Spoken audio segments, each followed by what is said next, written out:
Series की starting में हमारा प्रोटैगनिस्ट कह रहा होता है कि अब मैं 34 इयर्स का हो चुका हूँ और मेरी लाइफ हेल से भी बेकार है। अब मैं सोचता हूँ कि आखिर मेरे जीवन में कहाँ पे चीजें गलत होना शुरू हुई।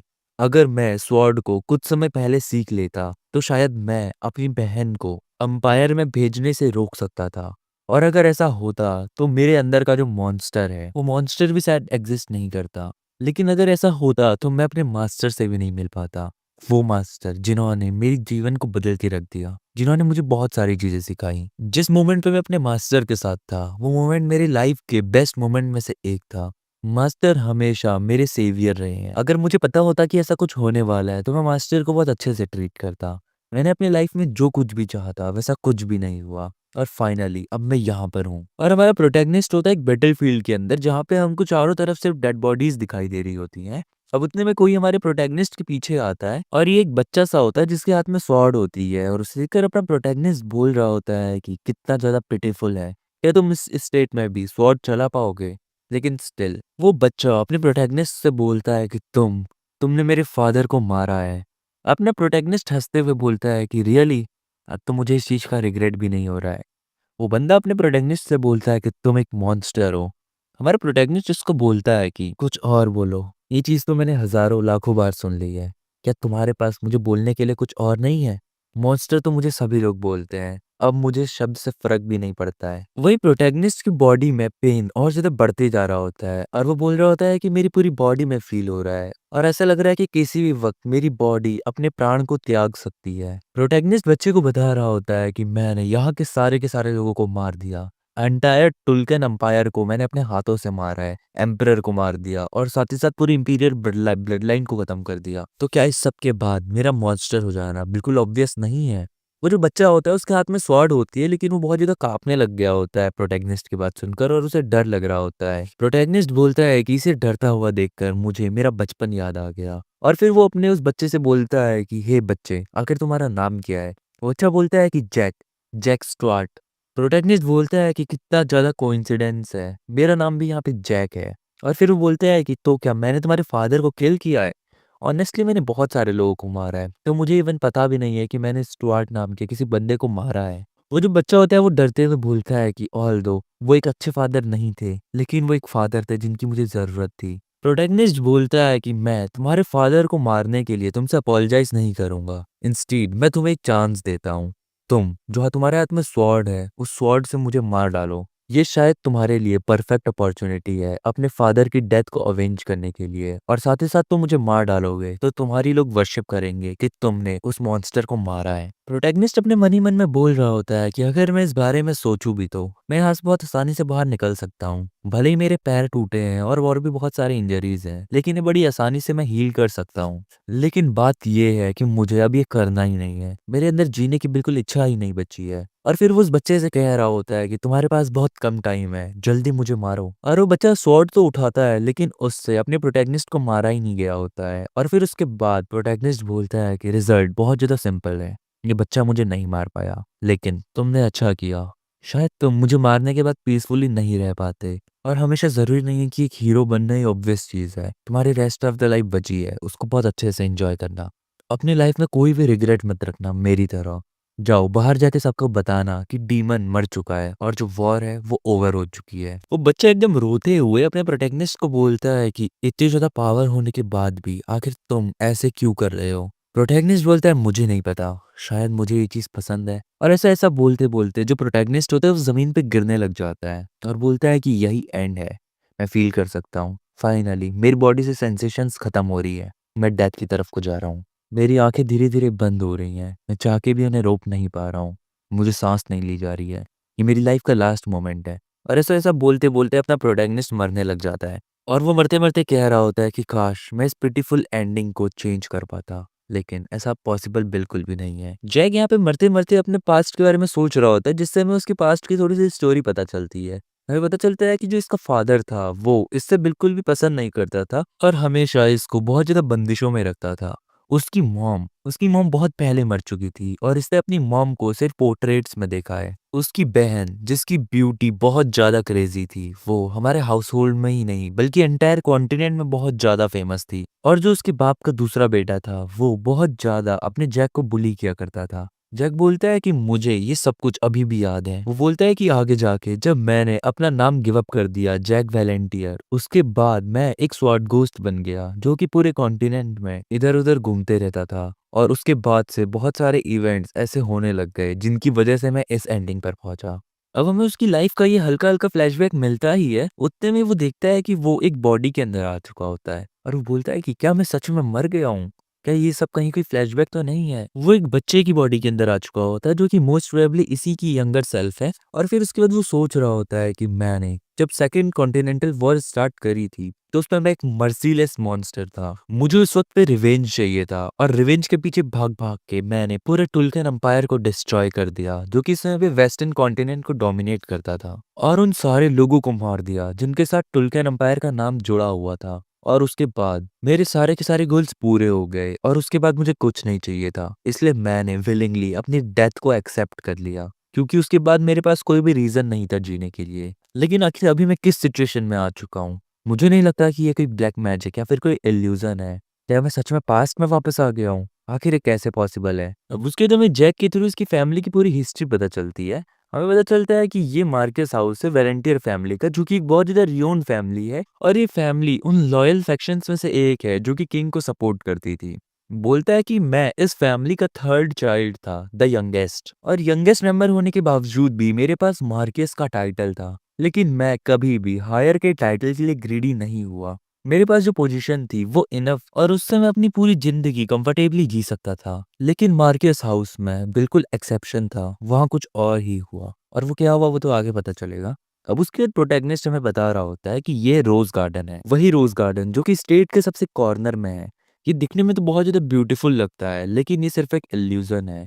ये जगह जानी जाती है एक्साइल के नाम से। इस जगह का पर्पस सिर्फ इतना है कि मुझे ये लोग यहाँ पर कैद करके रख सकें।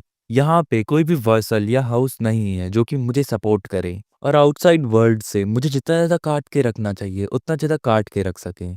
ये प्लेस रोज गार्डन, यहाँ पे मुझे इन्होंने एक तरह से बंदी बना के रखा हुआ है। अब उतने में उसके पीछे से कोई आता है और बोलता है कि यंग मास्टर, मैंने आपके लिए एक ड्रिंक प्रिपेयर करी है।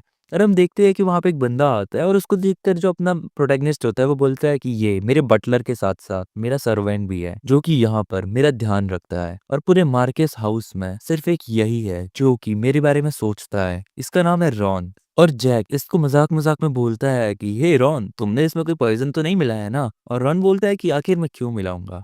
और उससे जैक बोलता है कि ओ मैं तो मजाक कर रहा था, मैं हमेशा तुम्हारा शुक्रगुजार हूँ। अब उसके बाद जैक बताता है कि यहाँ पे टोटल 11 लोग हैं इस रोज गार्डन में मुझे छोड़कर। इनमें से एक तो रॉन है जो कि मेरा बटलर है, लेकिन जो बाकी के 10 लोग हैं वो यहाँ पे सोल्जर्स हैं जो कि यहाँ पर मेरे ऊपर नजर रखते हैं। रॉन के अलावा मैं और किसी पे भी ज्यादा टेंशन नहीं देता हूँ। लेकिन अब आखिर मुझे यहाँ पे क्या करना चाहिए? अब मुझे ये तो श्योर हो चुका है कि ये रियलिटी है, मैं यहाँ पे रिग्रेस हो चुका हूँ। लेकिन मुझे रिग्रेस हुए हुए अभी 1 घंटा भी नहीं हुआ है। आखिर यहाँ पे कुछ होना चाहिए क्या? मैंने कुछ भी प्लान नहीं किया है कि मैं कैसे क्या करूँगा। मैं अभी 14 इयर्स का हूँ प्रेज़ेंट टाइम में और ना ही मेरे पास अभी यहाँ पे कोई पावर है जैसे माना वगैरह या फिर कुछ भी। और वो ये सारी बातें सोच ही रहा होता है, उतने में ही कोई आके उसके पीछे से उसको बहुत तेज़ का मारता है। और जो अपना जैक होता है वो बोलता है कि बहुत समय बाद मुझे ये पेन फ़ील हुआ। बहुत समय बाद किसी ने मेरे सर पर ऐसा मारा है और उसके हाथ से उसका जूस का ग्लास भी नीचे गिर जाता है। और वो जो बंदा वहाँ पे होता है वो जैक को बोलता है कि अगर तुम्हारा ध्यान किधर रहता है, क्या तुम में इतना भी दिमाग नहीं है कि जब तुम्हारा ओल्डर ब्रदर यहाँ पे आया करता है तो तुम्हें उसे ग्रीट करना चाहिए? हमें पता चलता है कि ये होता है जैक का बड़ा भाई जिसका कि नाम होता है फैलन। जैक बताता है कि ऑल दो ये मुझसे सिर्फ 3 साल बड़ा है और ये वैलेंटाइन सालों का दूसरा बच्चा है। इसी की वजह से मैं अपनी माना ट्रेनिंग नहीं कर पाया क्योंकि ये मुझे हमेशा डरा धमका के रखता था कि तुम ट्रेनिंग मत करना। जैक अपने मन ही मन में कह रहा होता है कि इतने साल गुजर जाने के बाद भी मुझे अभी भी इसकी हरकतें अपने दिमाग में याद है। हमें फ्लैशबैक में दिखाया जाता है कि पहले पास्ट में ये जो फैलन होता है ये अपने जैक को बहुत ज्यादा बुली किया करता था। ये कभी इसके ऊपर चाय डाल दिया करता था, कभी कुछ इसको परेशान किया करता था और इसको बोला करता था कि मैं तुम्हें किसी भी मोमेंट पे मार सकता हूँ। ये मत सोचो कि तुम्हारे साथ तुम्हारी बहन जैसा हाल होगा। उसके पास कुछ यूज़फुलनेस थी इसलिए हमने उसको सेफ रखा, लेकिन तुम्हारे पास ऐसा कुछ भी नहीं है, इसलिए हम तुम्हें कभी भी मार सकते हैं। और बिल्कुल हिम्मत भी मत करना कि तुम कभी कोई स्वॉट टेक्निक या फिर मैजिक वगैरह सीखो। द मोमेंट तुमने वो चीज़ें सीखी, मैं तुम्हें उनसे ले लूँगा और तुम्हें जान से मार डालूँगा। जब तक तुम मार्कियस का ब्लड प्रोसेस करते हो, तब तक तुम सिर्फ वही करोगे जो हम तुमसे कहेंगे। तुम एक डेड बॉडी की तरह जियोगे, हमारे हिसाब से। समझ गए?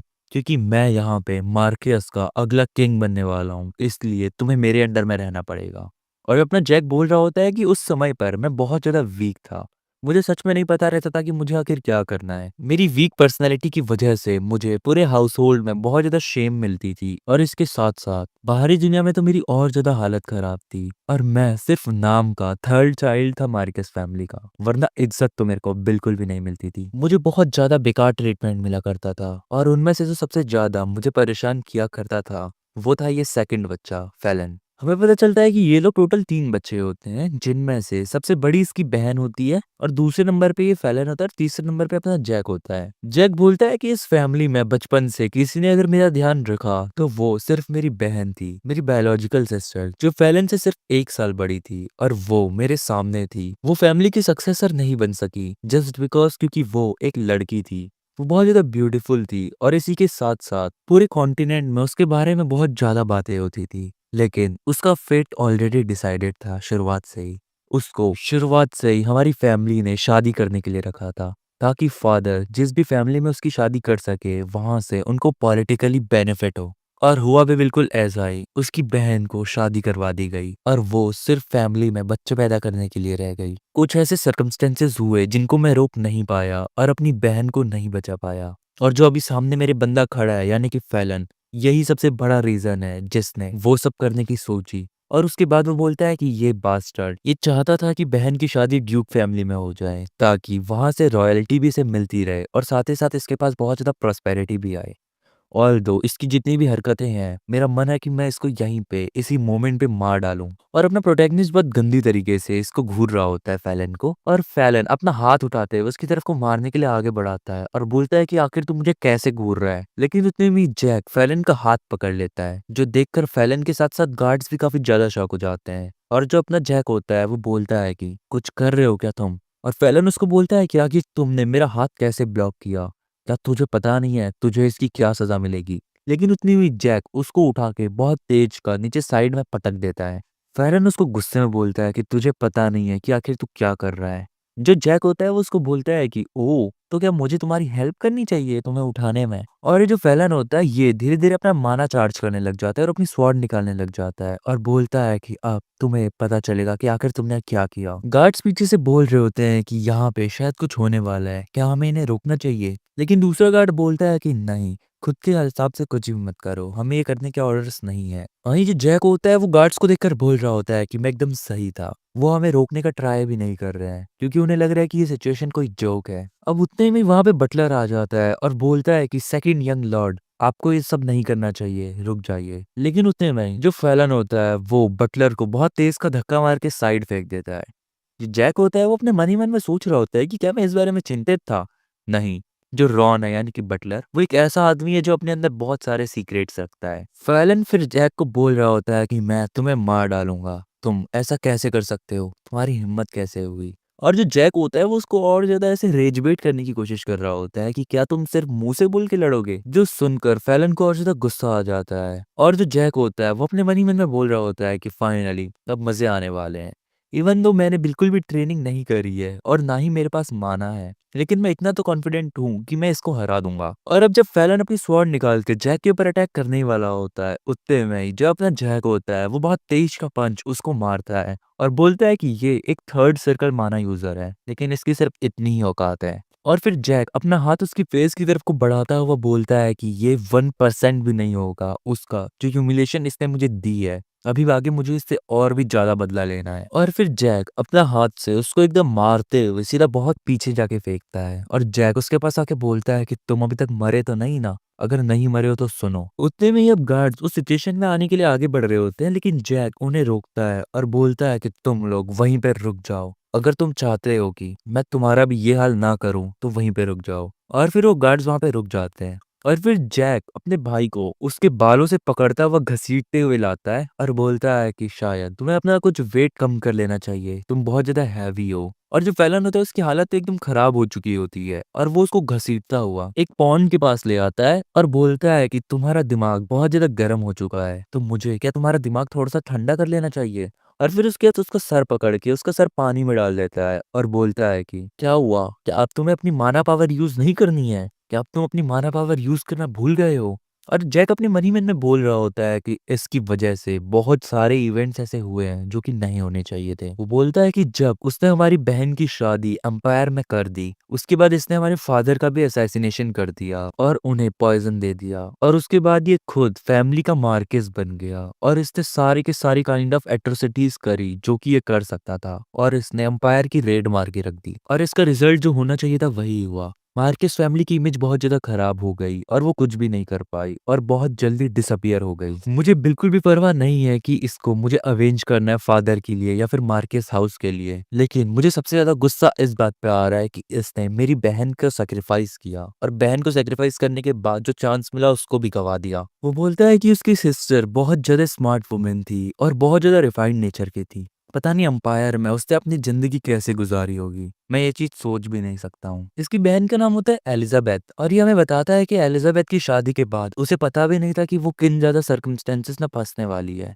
हमें पता चलता है कि जब उसकी शादी हुई होती है तो उसकी शादी होती है इंपीरियल के फोर्थ प्रिंस के साथ, जो कि शादी होते ही एलिजाबेथ को बोल देता है कि तुम ये मत सोचना कि हम कोई लीगल हस्बैंड वाइफ हैं, तुम मेरी लीगल वाइफ भी नहीं हो, तुम मेरे सामने हमेशा झुक के रहना। जैक बता रहा होता है कि उसकी बहन को हर टाइप के मिस ट्रीटमेंट के साथ गुजरना पड़ा और उसकी जीवन नरक जैसी हो गई, और ये सब का सब हुआ सिर्फ इसके फादर और इसके भाई यानी कि फैलन की वजह से। और वो ये सोचते सोचते उसका सर उस पॉन्ड में डुबा रहा होता है और फैलन उसको बोल रहा होता है कि प्लीज प्लीज मुझे माफ कर दो, प्लीज मुझे माफ कर दो, मुझे छोड़ दो। और जैक उसका सर पकड़ते हुए बोल रहा होता है कि उन सारी चीजों के बारे में सोचो जो कि तुमने अभी तक करी हैं। ओह सॉरी, शायद तुम्हें याद भी नहीं होगा कि तुम्हें क्या क्या किया है, तो मैं तुम्हें याद दिलाता हूँ। और इतना बोलते बोलते वो उसका सर दोबारा पानी में डुबाने लग जाता है, और फिर वो लास्ट में एक घूंसा उसके मुंह पे मारता है, और उतने ही पीछे से कोई उसे रोकता है और बोलता है कि यंग मास्टर आप ये और ज्यादा नहीं कर सकते हैं। वहां पे बटलर आ चुका होता है, और फिर उसके बाद जैक उसको छोड़ देता है फैलन को, और फिर वो गार्ड्स को बोलता है कि सुनो तुम इसको यहाँ से ले जाओ, ये अभी तक मरा नहीं है तो इसका ध्यान रखो और इसको मेरे नजरों के सामने से गायब कर दो। और फिर वो गार्ड्स वहां से फैलन को ले जाने लग जाते हैं,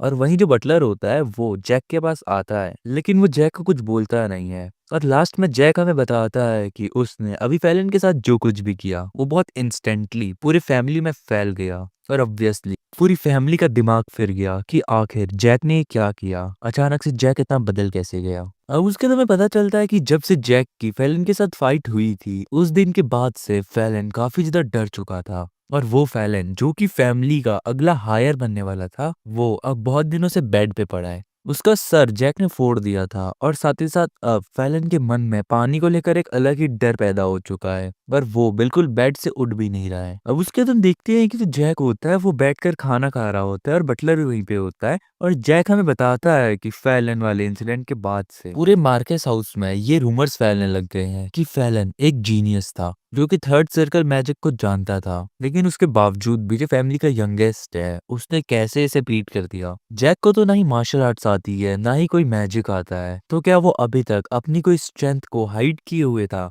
और अगर हाइड कर भी रहा था तो क्यों, आखिर उसने अभी अपनी स्ट्रेंथ क्यों दिखाई। फैलन चूंकि अगले साल 18 ईयर्स का हो जाएगा और फैमिली का हायर बन जाएगा, क्या वो चीज को जैक रोकना चाहता है, पता नहीं ऐसा क्या चल रहा है। और यही सब कुछ जैक सोच रहा होता है कि कैसे पूरी फैमिली में जो रूमर्स हैं वो इतनी तेजी से स्प्रेड हो रहे हैं। एंड अब उसके बाद हमें दिखाया जाता है किंग मार्कस जो कि अपने लोगों को ऑर्डर देता है कि थर्ड चाइल्ड यानी कि जैक को मेरे सामने लाओ, मुझे जैक से बात करनी है।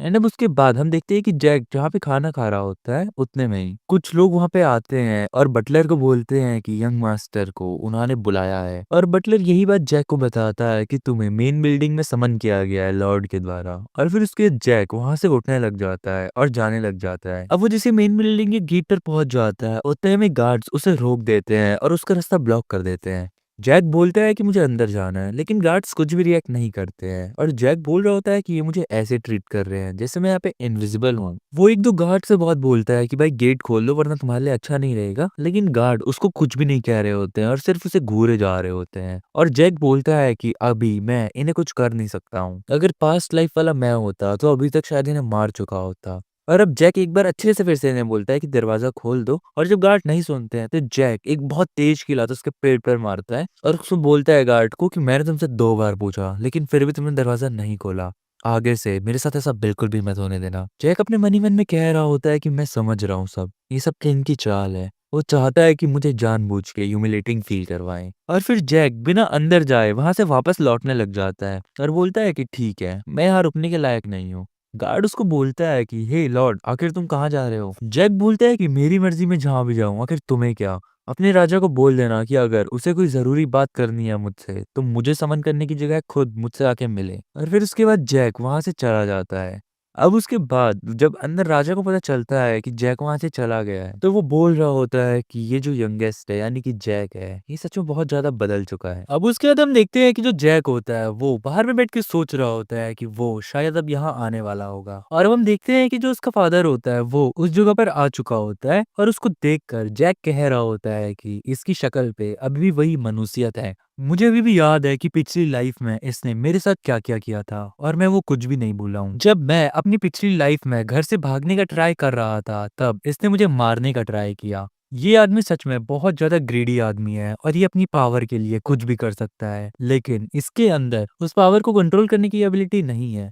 और अब उसके बाद जैक उससे बोलता है कि आखिर तुम यहाँ पे क्यों आए हो। उसका फादर उसे बोलता है कि आखिर तुमने ये सब क्यों किया। जैक बोलता है आखिर क्या किया, और जैक ऐसे बहुत एग्रेशन में उसे देख रहा होता है। और उतने में उसकी जो पीछे वाइफ होती है वो बोल रही होती है कि आखिर तुम लॉर्ड को इतनी डिसरिस्पेक्ट क्यों दिखा रहे हो। जैक उसको बोलता है कि आप यहाँ पर मुझसे बात करने आए हैं तो क्यों ना अंदर बैठ के अच्छे से बात करें, या फिर आपको यहीं पे खड़े होके बात करनी है। और हम देखते हैं कि उतने में उसके बाप को बहुत ज्यादा गुस्सा आ जाता है और वो एक प्लेट पकड़ के तोड़ देता है और उसके अंदर बहुत ज्यादा एग्रेशन दिख रहा होता है। और जैक रियलाइज करता है कि उसका जो फादर है वो सीक्रेटली ये चीज चेक कर रहा है कि कहीं जैक के पास कोई माना वगैरह तो नहीं है। जैक बोल रहा होता है कि मेरे पास कोई भी माना अभी तक नहीं है, और उसका फादर भी इसे बोलता है कि लगता है तुम्हारे पास ऐसे माना वगैरह नहीं है और ये सब कुछ तुम्हारे मार्शल आर्ट्स का टैलेंट है। वो जैक को बोलता है कि आखिर तुमने अभी तक अपनी इस पावर को रिवील क्यों नहीं किया था, आखिर अभी तक क्यों इसे छुपा के रखा था। जैक अपने मन मन में तो यही बोल रहा होता है कि क्योंकि मैं अगर आपको बताऊंगा कि मैं रिग्रेस हुआ हूँ तो आप बिलीव नहीं करोगे। जैक बोलता है बस ऐसे ही, मेरा मन नहीं किया। और अब वहीं जो उसके बाप की बीवी होती है वो उसको देखकर एकदम गुस्से में बोलती है कि आखिर तुम कैसे बात कर रहे हो राजा से। अब किंग उसे बोलता है कि मैंने तो सोचा था कि तुम बहुत ज्यादा यूजलेस हो, लेकिन अब मुझे लगता है कि तुम मेरे किसी न किसी यूज में तो जरूर आ सकते हो। जैक उसको बोलता है कि अगर मैं तुम्हें यूजलेस लगता हूँ तो मैं तुम्हारा चाइल्ड हूं ही नहीं। किंग उसको बोलता है कि तो क्या तुम्हें मेरी एक्नॉलेजमेंट चाहिए एज माई चाइल्ड। जैक उसको बोलता है कि इतने समय बाद मुझे एक्नॉलेजमेंट की कोई भी जरूरत नहीं है, अब मैं एक्नॉलेजमेंट में जरा भी इंटरेस्टेड नहीं हूँ। और अब उसके बाद किंग वहां से जाने लग जाता है और बोलता है कि ठीक है, मैंने तुम्हारी सारी बातें सुन ली है। जैक अपने मन ही मन में सोच रहा होता है कि ये बिना कोई गुस्सा किए यहाँ से जाने लग गया, और आखिर वो यहाँ पे आया क्या था और उसे क्या बात करनी थी। और अब जब किंग जा रहा होता है तो जैक उसकी बीवी को छुड़ाते हुए बोलता है कि तुम सेकंड चाइल्ड की मदर, ऐसा लगता है कि तुम बहुत ज्यादा बूढ़ी हो गई हो, मतलब उसकी जल रही होती है और इस सब से। और फिर जैक उससे बोलता है कि जाते जाते अपने सेकंड चाइल्ड को याद कर लेना, कि जैक उसे याद कर रहा था। अब उसके बाद हमारा ये सीन यहीं पे ड्रॉप हो जाता है और अगले सीन में हम देखते हैं कि जैक और बटलर साथ में बैठे हुए होते हैं और बटलर जैक को बता रहा होता है कि क्योंकि तुमने सेकंड लॉर्ड को मारा पीटा या जो भी इसके साथ किया, मतलब जो भी किया था उसकी वजह से तुम्हें 20 डेज की सॉलिटरी कन्फाइनमेंट की सजा सुनाई जाती है, मतलब वही काइंड ऑफ जेल टाइप। और जैक एकदम गुस्से में उससे बोल रहा होता है बटलर से कि आखिर तुम क्या कह रहे हो, और बटलर बोल रहा है कि लेटर में यही सब कुछ लिखा हुआ है। हमें पता चलता है कि ये एक लेटर निकाला होता है किंग ने और उसने जैक को ये सजा दी होती है, और जैक उस लेटर को देखकर बोल रहा होता है कि सेकंड चाइल्ड ने जो भी किया वो सब कुछ चलेगा, लेकिन मैंने अगर उसको उसकी गलतियों का सबक सिखा दिया तो मुझे सोलिटरी कन्फाइनमेंट की सजा। और जैक बोलता है वैसे भी सोलिटरी कन्फाइनमेंट में अंतर ही क्या है, ये लोग मुझे जिस रोज़ गार्डन में रखते हैं, वो भी एकदम जेल से कम नहीं है। जैक बोलता है कि लगता है ये लोग मुझे बाहर एक्सपोज़ नहीं करवाना चाहते हैं और फिर उसके बाद बटलर जैक को बताता है कि सिर्फ़ 1 महीने से भी कम समय रह चुका है आपकी अकेडमी वैकेशन खत्म होने में। और हमें पता चलता है कि जो जैक होता है, वो एक अकेडमी में होता है और जैक बोलता है कि मैं तो भूल ही गया था कि अभी मेरी वैकेशंस खत्म होने वाली हैं। हमें पता चलता है कि जैक अभी 14 इयर्स का है और वो किंगडम्स की अकेडमी में पार्टिसिपेट किया है। टेस्लन किंगडम में जितने भी नोबल्स होते हैं, उन सभी के बच्चों को ये अकेडमी अटेंड करनी ही होती है और कोई भी इसे छोड़ नहीं सकता है, ये एक रूल है। और इसीलिए जो अकेडमी की ऑफिशियल ड्यूरेशन है वो 4 इयर्स की है और 14 इयर्स के बाद ही एनरोलमेंट शुरू होती है। और अभी मेरा अकेडमी में फर्स्ट ईयर है, मतलब जैक का फर्स्ट ईयर है और उसकी अभी समर वैकेशन चल रही होती है और फर्स्ट सेमेस्टर एंड हो चुका होता है। जैक बोलता है कि मैं एक स्टूडेंट हूँ और मेरे जो मास्टर हैं वो अकेडमी से बहुत ज़्यादा जुड़े हुए हैं और वो बोलता है कि इस मार्कस फैमिली के साथ मैं आर्ग्यूमेंट करके ज़्यादा अपना टाइम वेस्ट नहीं करना चाहता हूँ। मुझे कैसे भी करके जल्द से जल्द यहाँ से निकलना पड़ेगा और मुझे अपने मास्टर को बचाना पड़ेगा। मुझे जल्द से जल्द यहाँ से अकेडमी जाना पड़ेगा। वो बताता है कि अभी 27 डेज़ बचे हुए हैं उसकी वैकेशन खत्म होने में और 20 डेज़ उसे सॉलिटरी कन्फाइनमेंट में रहना पड़ेगा। इसका मतलब ये है कि उसके पास कुछ दिन और बचे रहेंगे और फिर वो बताता है कि 6 दिन तो यहाँ से अकेडमी जाने में ही लग जाते हैं। जैक बोलते हैं वाओ! ये एकदम परफेक्ट टाइमिंग है। शायद ऐसा है कि जो किंग है वो चाहता है कि मैं यहाँ सॉलिटरी कन्फाइनमेंट के बाद सीधा अकेडमी में जाऊँ और यहाँ अपना दिन एक भी बर्बाद ना करूँ। वो मुझे फैमिली में सबके सामने नहीं आने दे सकता है। और इवन मुझे भी नहीं समझ आ रहा कि आखिर वो ऐसा क्यों कर रहा है, लेकिन ज़रूर इसका कुछ ना कुछ रीज़न होगा। और फिर उसके बाद जैक बटलर से बोलता है कि तो मुझे बताओ आखिर सोलिटरी कन्फाइनमेंट रूम किधर है? बटलर उसे बोलता है कि यंग मास्टर, इस पूरे के पूरे हाउस में सिर्फ एक जगह है जो कि सोलिटरी कन्फाइनमेंट के नाम से जानी जाती है। वो क्रिमिनल्स का एकोमोडेशन है और टेरिटरी के अंदर जिसने भी बड़े-बड़े क्राइम्स किए होते हैं, उनको वहीं पे बंद किया जाता है। जैक एकदम अजीब सा मुँह बनाता है और बोलता है कि ये नहीं हो सकता। क्या वो लोग मुझे इतनी गंदी जगह पे रखने वाले हैं? और फिर उसके बाद वो मतलब थोड़ा-थोड़ा ऐसे ही उदास हो रहा होता है। अब उसके बाद अगली सीन में जैक हमें बता रहा होता है कि जो नोबल फैमिलीज़ के बच्चे होते हैं, उनके लिए एकेडमी वैकेशन एक्चुअल में कोई वैकेशन नहीं होती है, बल्कि वो कुछ और होता है। तुम फैलन को देखकर बता सकते हो, अभी जो एकदम बेड पे पड़ा हुआ है, वो वैकेशन के टाइम पे बहुत सारी सोशल पार्टीज़ अटेंड करता था। वो बहुत सारे अदर नोबल्स से मिला करता था, अपना कनेक्शन बनाया करता था। मतलब यही सबके लिए होती है वो वैकेशन नोबल्स के लिए। लेकिन मुझे ऐसी कोई भी अपॉर्चुनिटी नहीं दी गई। ऑल्दो इस सब में मेरा कोई इंटरेस्ट भी नहीं है, लेकिन मार्कस हाउस में होने के बावजूद भी मुझे ऐसी कोई अपॉर्चुनिटी नहीं मिली, क्योंकि मुझे सिर्फ यही बताया जाता था कि रोज़ गार्डन के अलावा मुझे कहीं भी नहीं रहना। हमें पता चलता है कि वो प्रिज़न में ऑलरेडी आ चुका है। वो बता रहा होता है कि जब नाइट्स उसे लेने आए थे, उससे पहले ही वो खुद से उस प्रिज़न में चला गया। वो कहता है कि ऑल्दो मेरे पास यहाँ पे वॉशरूम की सुविधा है और उसके साथ-साथ मुझे 3 टाइम का खाना भी मिल जाता है, लेकिन एक्चुअल में खाना कितना ज़्यादा बेकार है। जो मुझे बेडशीट और ब्लैंकेट दिया गया है, ऐसा लगता है कि 500 सालों से इसको धुला ही नहीं गया है और सच में मेरे को अपना पूरा दिन यहाँ पे बिताना पड़ेगा। ये सच में बहुत ज़्यादा है। वो कहता है कि टेरिटरी के लोग भी जब कोई क्राइम करते हैं तो उन्हें भी इतनी बेकार सज़ा नहीं मिलती है जितनी मुझे मिली है। और इवन तो मैंने कुछ भी किया हो, लेकिन ये बात अभी भी कोई भी नहीं भूल सकता कि मैं एक नोबल का सन हूँ और इसके बावजूद मुझे इस प्रिज़न में रखा गया। अब मैं ये सोच रहा हूँ कि उसके सेकंड चाइल्ड के साथ जो हरकत करी है मैंने, जो उसको मारा है, उसको वो किस तरह से कवर करेगा? क्या वो सबको ये बताएगा कि मैंने कोई पॉइज़न या कोई ऐसा मैजिक यूज़ किया है? और वो ऐसे मज़ाक-मज़ाक में सोच रहा होता है कि हो सकता है उसका फ़ादर कोई ऐसी कहानी क्रिएट करे कि जैक ने कोई तो ब्लैक मैजिक सीखा था अपनी खुद की लालच के चलते और जो सेकंड चाइल्ड था फैलन, उसने उस चीज़ को डिस्कवर कर लिया, उसको जान लिया और फैलन ने जब जैक से ये बात कन्फ्रंट करी, तो जैक ने उल्टा फैलन के ऊपर अटैक कर लिया। और यही सब कुछ सोच-सोच के जैक बहुत ज़्यादा हँस रहा होता है। वो कह रहा होता है कि बहुत हद तक ये बात भी है कि फैमिली में अभी तक जितने भी लोग हैं, उन सबको यही चीज़ बताई गई है कि जैक ने मतलब मैंने कोई ब्लैक मैजिक यूज़ किया है। और फिर वो मन ही मन में सोच रहा होता है कि क्या मैं यहाँ से 1-2 दिन में भाग जाऊँ? क्योंकि मैं अपनी प्रीशियस वैकेशन को ऐसे वेस्ट नहीं कर सकता हूँ इस डिस्गस्टिंग प्रिज़न में। लेकिन नहीं, मैं चाह के भी यहाँ से नहीं भाग सकता हूँ, क्योंकि मेरे दिमाग में 3 चीज़ें हैं। सबसे पहली मेरी सिस्टर, दूसरा रॉन बटलर और तीसरा मेरे मास्टर। और इसी के साथ-साथ अभी मैं बहुत ज़्यादा वीक हूँ। मेरे पास कुछ ख़ास पावर्स भी नहीं है। मैं 168 सेंटीमीटर टॉल हूँ और मेरा वेट सिर्फ 55 केजी है। मेरे पास कोई मसल्स भी नहीं है। और अगर इस वर्ल्ड में मुझे सर्वाइव करना है, तो मुझे यहाँ पे सर्वाइवल ऑफ द फिटेस्ट करना पड़ेगा।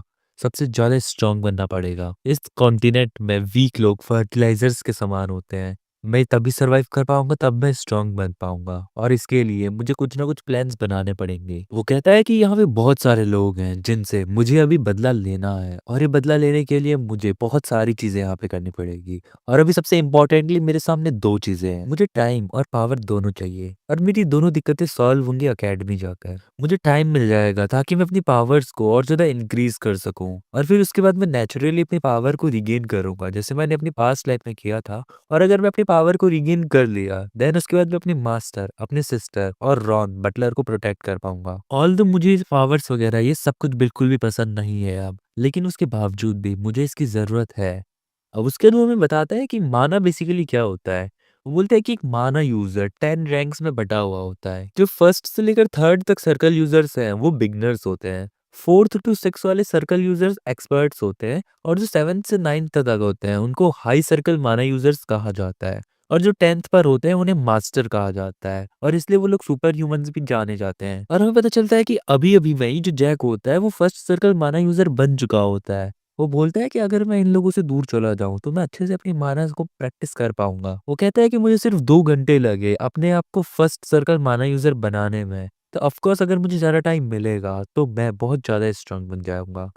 वो बोलता है कि मैंने माना ट्रेनिंग 17 इयर्स ओल्ड में स्टार्ट कर दी जब मेरी पास्ट लाइफ थी, लेकिन अभी तो मैं इससे भी जल्दी माना सीख चुका हूँ। और फिर वो बोलता है कि मैं अभी इसको और लोगों के सामने रिवील नहीं कर सकता और फिर वो अचानक से अपनी माना पावर को छिपाने लग जाता है और उतने में उसको यहाँ पर किसी के आने की आवाज़ सुनाई देती है। वो कहता है कि ये आवाज़ बहुत ज़्यादा धीमी है, आखिर इस तरफ को कौन आ रहा होगा? और वो जैसी ही आवाज़ सुनता है, तो उसको पता चलता है कि ये जो आवाज़ है, ये आवाज़ वो अपने सपने में सुनना चाहता है।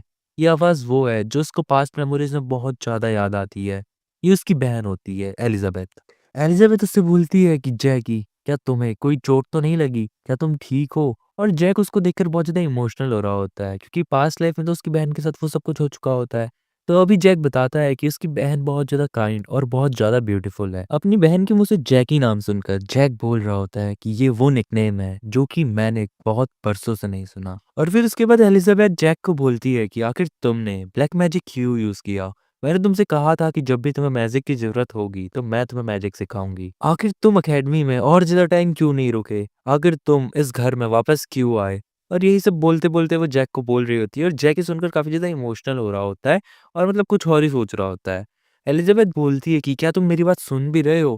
क्या तुम सच में ठीक हो? क्या तुम्हें सच में चोट-वोट तो नहीं लगी? और फिर जैक अपने आँसू पोंछते हुए बोल रहा होता है कि नहीं, मैं बस बहुत ज़्यादा खुश हूँ। मैं बहुत ज़्यादा खुश हूँ कि तुम अभी ठीक हो, एकदम सही सलामत हो। उसकी बहन बोलती है कि जैकी, तुम सच बोल रहे हो ना? मुझे सच-सच बताओ आखिर तुम ठीक हो कि नहीं? और फिर इसके बाद जैक उसको बोलता है कि क्या हम यहाँ से भाग चलें? हम यहाँ से बहुत दूर कोई फॉरेस्ट में भाग जाएँगे, जहाँ पे नोमैड्स रहते हैं और वहाँ पर एक फार्म स्टार्ट करेंगे। बताओ, मैं तुम्हारा ब्रदर हूँ और मैं जानता हूँ कि दूसरा बेटा और मदर तुम्हें कैसे ट्रीट करते हैं। हम सब इसको छोड़-छाड़ के कहीं दूर शांति से बसने चले जाते हैं। और यही सब वो अपनी बहन से बोल रहा होता है, लेकिन उतने में उसकी बहन उसको डाँटते हुए बोलती है कि शांत हो जाओ, ऐसा मत कहो, वो हमारे फादर हैं। आखिर जो कुछ भी हो रहा है, स्टिल हमें नहीं भूलना चाहिए कि वो हमारे फादर हैं। वो बोलती है कि मैं जानता हूँ कि फादर तुम्हारे साथ बहुत बुरा कर रहे हैं, लेकिन मैं कोशिश करूँगी कि मैं उनका ओपिनियन बदल सकूँ तुम्हारे लिए, चाहे कुछ भी हो। बस थोड़ी देर और ये झेल लो, मुझ पे भरोसा करो। और जैक अपने मन ही मन में सोच रहा होता है कि मैंने अपनी पास्ट लाइफ में भी यही सब कुछ सुना था और मुझे पता है कि आगे कुछ भी नहीं बदलने वाला होता है। और फिर उसके बाद जैक अपनी बहन से बोल रहा होता है कि मैं बहुत ज़्यादा खुश हूँ कि मैं इतने समय बाद तुम्हें देख पाया। उसकी बहन बोल रही होती है कि तुम अभी भी सच में बच्चे ही हो। और फिर उसके बाद वो बोल रहा होता है कि सॉरी और बोलता है कि क्या तुम थोड़ा-सा पीछे हो सकती हो? उसकी बहन हल्का-सा पीछे जाती है और फिर उसके बाद वो उसको अपनी माना पावर्स दिखाता है, जो देखकर उसकी बहन काफ़ी ज़्यादा शॉक हो जाती है और वो अपनी माना पावर्स से जो गेट होता है उसका लॉक तोड़ देता है। उसकी बहन बोल रही होती है कि आखिर तुमने सर्कल मैजिक कब सीखा? आखिर तुम कब ये सब सीख गए? और आखिर तुमने प्रिज़न के डोर को क्यों ओपन किया? और फिर जैक बाहर आकर एलिज़ाबेथ से गले लग जाता है और उसको बोल रहा होता है कि sorry, I am really sorry. उसकी बहन बोल रही होती है कि आखिर तुम्हें क्या हो गया है? तुम इतने ज़्यादा वियर्ड क्यों एक्ट कर रहे हो? क्या कुछ हुआ है?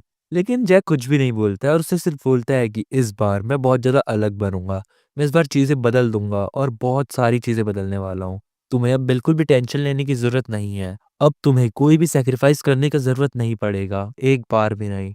मैं ज़रूर ये मेक श्योर करूँगा कि तुम इस बार बिल्कुल ठीक रहोगी। और यही सब कुछ वो अपनी बहन से कह रहा होता है। वो अपने मन ही मन में कह रहा होता है कि पिछली लाइफ में सिर्फ एक मैं ही था जिसको ये रियलिटी पता थी कि जिसकी उसकी बहन के साथ शादी होने वाली थी वो कैसा है और उसने उसकी बहन के साथ क्या-क्या किया। और जैक बोलता है कि जब मुझे उसकी रियलिटी पता चली तो उसके बाद से मैं बहुत ज़्यादा ऐसे गुस्से में आ गया था, जिसकी वजह से मैं एकदम मॉन्स्टर बन गया था और मैंने उनकी पूरी इंपीरियल फैमिली का नामो-निशान मिटा दिया। मैंने सबको मार डाला। अब उसके समय थोड़ा फ्लैशबैक दिखाया जाता है और जैक बता रहा होता है कि 17 साल की एज में उसने घर को छोड़ दिया था और उसके 10 साल बाद बहुत सारी ऐसी चीजें हुई जिसने इस वर्ल्ड को बदल दिया। वो बताता है कि टेस्लन किंगडम पूरी तरीके से डिसअपियर हो चुका था और इवन जो वॉलंटियर हाउस था वो भी पूरी तरीके से डिस्ट्रॉय हो चुका था। टुल्कन यहाँ का ग्रेटेस्ट एम्पायर बन चुका था जिसने पूरे एंटायर वेस्टर्न कॉन्टिनेंट को कब्जा लिया था। वो कहता है कि उसकी बहन को जब पता चला कि उसकी फैमिली प्रिजन में है तो उसने टुल्कन एम्पायर के फोर्थ किंग यानी कि यही जिसके साथ उसकी शादी हुई थी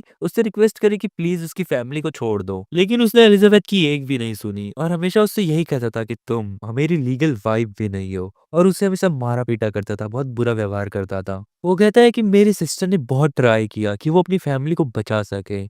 वो पूरे के पूरे 3 दिन बारिश में रही ताकि वो उनसे भीख मांग सके। जैक बता रहा होता है कि ये उन किस्सों में से एक है जो कि मैंने सुना था उस वक्त के बारे में, जो कि मुझे बताता है कि फ्यूचर कितना ज्यादा बेकार होने वाला है। वो बताता है कि एलिजाबेथ की फैमिली ने उसकी बात तो मान ली और उनको प्रिजन से निकाल दिया, लेकिन वो उसके बदले में एलिजाबेथ को बहुत बुरा ट्रीट करते थे।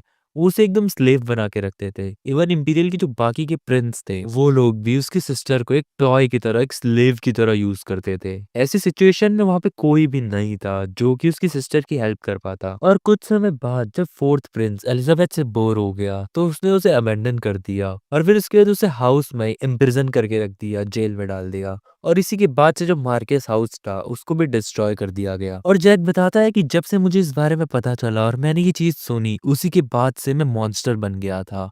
मुझे टुल्कन फैमिली को एकदम खत्म कर देना था। कोई भी अपने आप को टुल्कन एम्पायर के साथ एसोसिएट करता था मुझे उन सभी का नामो निशान मिटा देना था और मैंने बिल्कुल ऐसा ही किया। मैंने उन सबको खत्म कर दिया, उनकी एम्परर, उनके इंपीरियल प्रिंस, प्रिंसेस, सारे के सारे, चाहे थर्ड इंपीरियल प्रिंस हो, उनकी वाइफ हो, इन सभी को मार डाला। उनसे जितनी भी फैमिलीज कनेक्टेड थी उन सभी को एनिहिलेट कर दिया और जो कोई भी उनकी ब्लड लाइन में था सबका नामो निशान खत्म हो गया। और फिर उसके बाद हमारा फ्लैशबैक यहीं पे खत्म हो जाता है और प्रेजेंट मोमेंट में जैक अपने मन ही मन में सोच रहा होता है कि ये बेकार फ्यूचर होने से मुझे बचाना पड़ेगा। और उसकी बहन उससे कह रही होती है कि जैक अपना ध्यान रखना, मैं कोशिश करूंगी कि मैं फादर से तुम्हारे लिए बात कर सकूं। और फिर उसके बाद उसकी सिस्टर वहां से चली जाती है। अब उसके बाद अगले सीन में हम लोगों को दिखाया जाता है कि जो उसकी सिस्टर होती है वो अपने मन ही मन में सोच रही होती है कि जैक काफी ज्यादा चेंज हो चुका है। आखिर उसने वो सब कुछ मैजिक कैसे सीख लिया और आखिर सीखा भी तो उसने अभी तक इसको छुपा के क्यों रखा?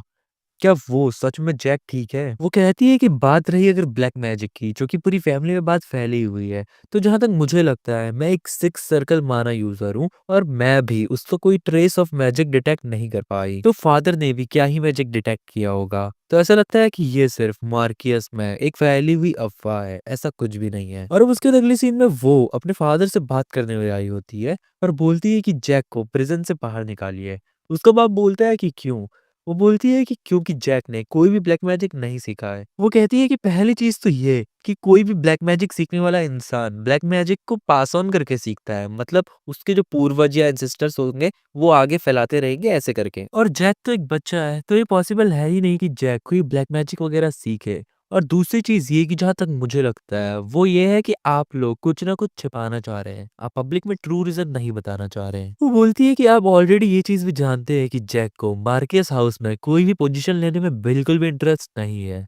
उसका बाप बोलता है कि आगे कंटिन्यू करके जाओ। और बैकग्राउंड में हमें जैक की आवाज में बताया जाता है कि ये जो कुछ भी है ये सिर्फ एक वार्निंग है एलिजाबेथ के लिए, ये शो करने के लिए कि वो अगर अपनी फैमिली के किसी भी डिसीजन के अगेंस्ट गई तो उसके साथ भी वही होगा जो कि जैक के साथ हुआ है। उसकी भलाई इसी में है कि वो अपनी फैमिली की बात मानते रहे क्योंकि वो अपनी फैमिली के लिए सिर्फ एक टूल है। और फिर उसके बाद उसको फादर बोलता है कि जैसा कि तुम्हें पता है कि जो यंगेस्ट है वो हमारी फैमिली के लिए बिल्कुल भी फिट नहीं बैठता है और जब वो एक ठीक-ठाक एज का हो जाएगा, तो उसको ऑफ़िशियली डेड कंसीडर कर दिया जाएगा। वो कहता है कि मैं चाहता हूँ कि मैं अभी फ़िलहाल उसको उसकी लाइफ़ जीने दूँ, लेकिन उसकी आइडेंटिटी को बहुत ज़्यादा छिपा के रखूँ। उसकी बहन बोल रही होती है कि क्या ये सच में ट्रू है? उसका बाप बोलता है हाँ। और फिर उसका बाप बोलता है कि लेकिन ये अभी भी बहुत ज़्यादा स्ट्रेंज बात है कि एक ऐसा बच्चा जिसके पास कोई भी माना सर्कल नहीं है, उसने एक थर्ड सर्कल यूज़र को डिफीट कर दिया। और फिर इसका बाप बोलता है कि खैर, अगर तुम अभी इतना रिक्वेस्ट कर रही हो तो मैं फ़िलहाल के लिए तो उसको जेल से बाहर निकाल दे रहा हूँ।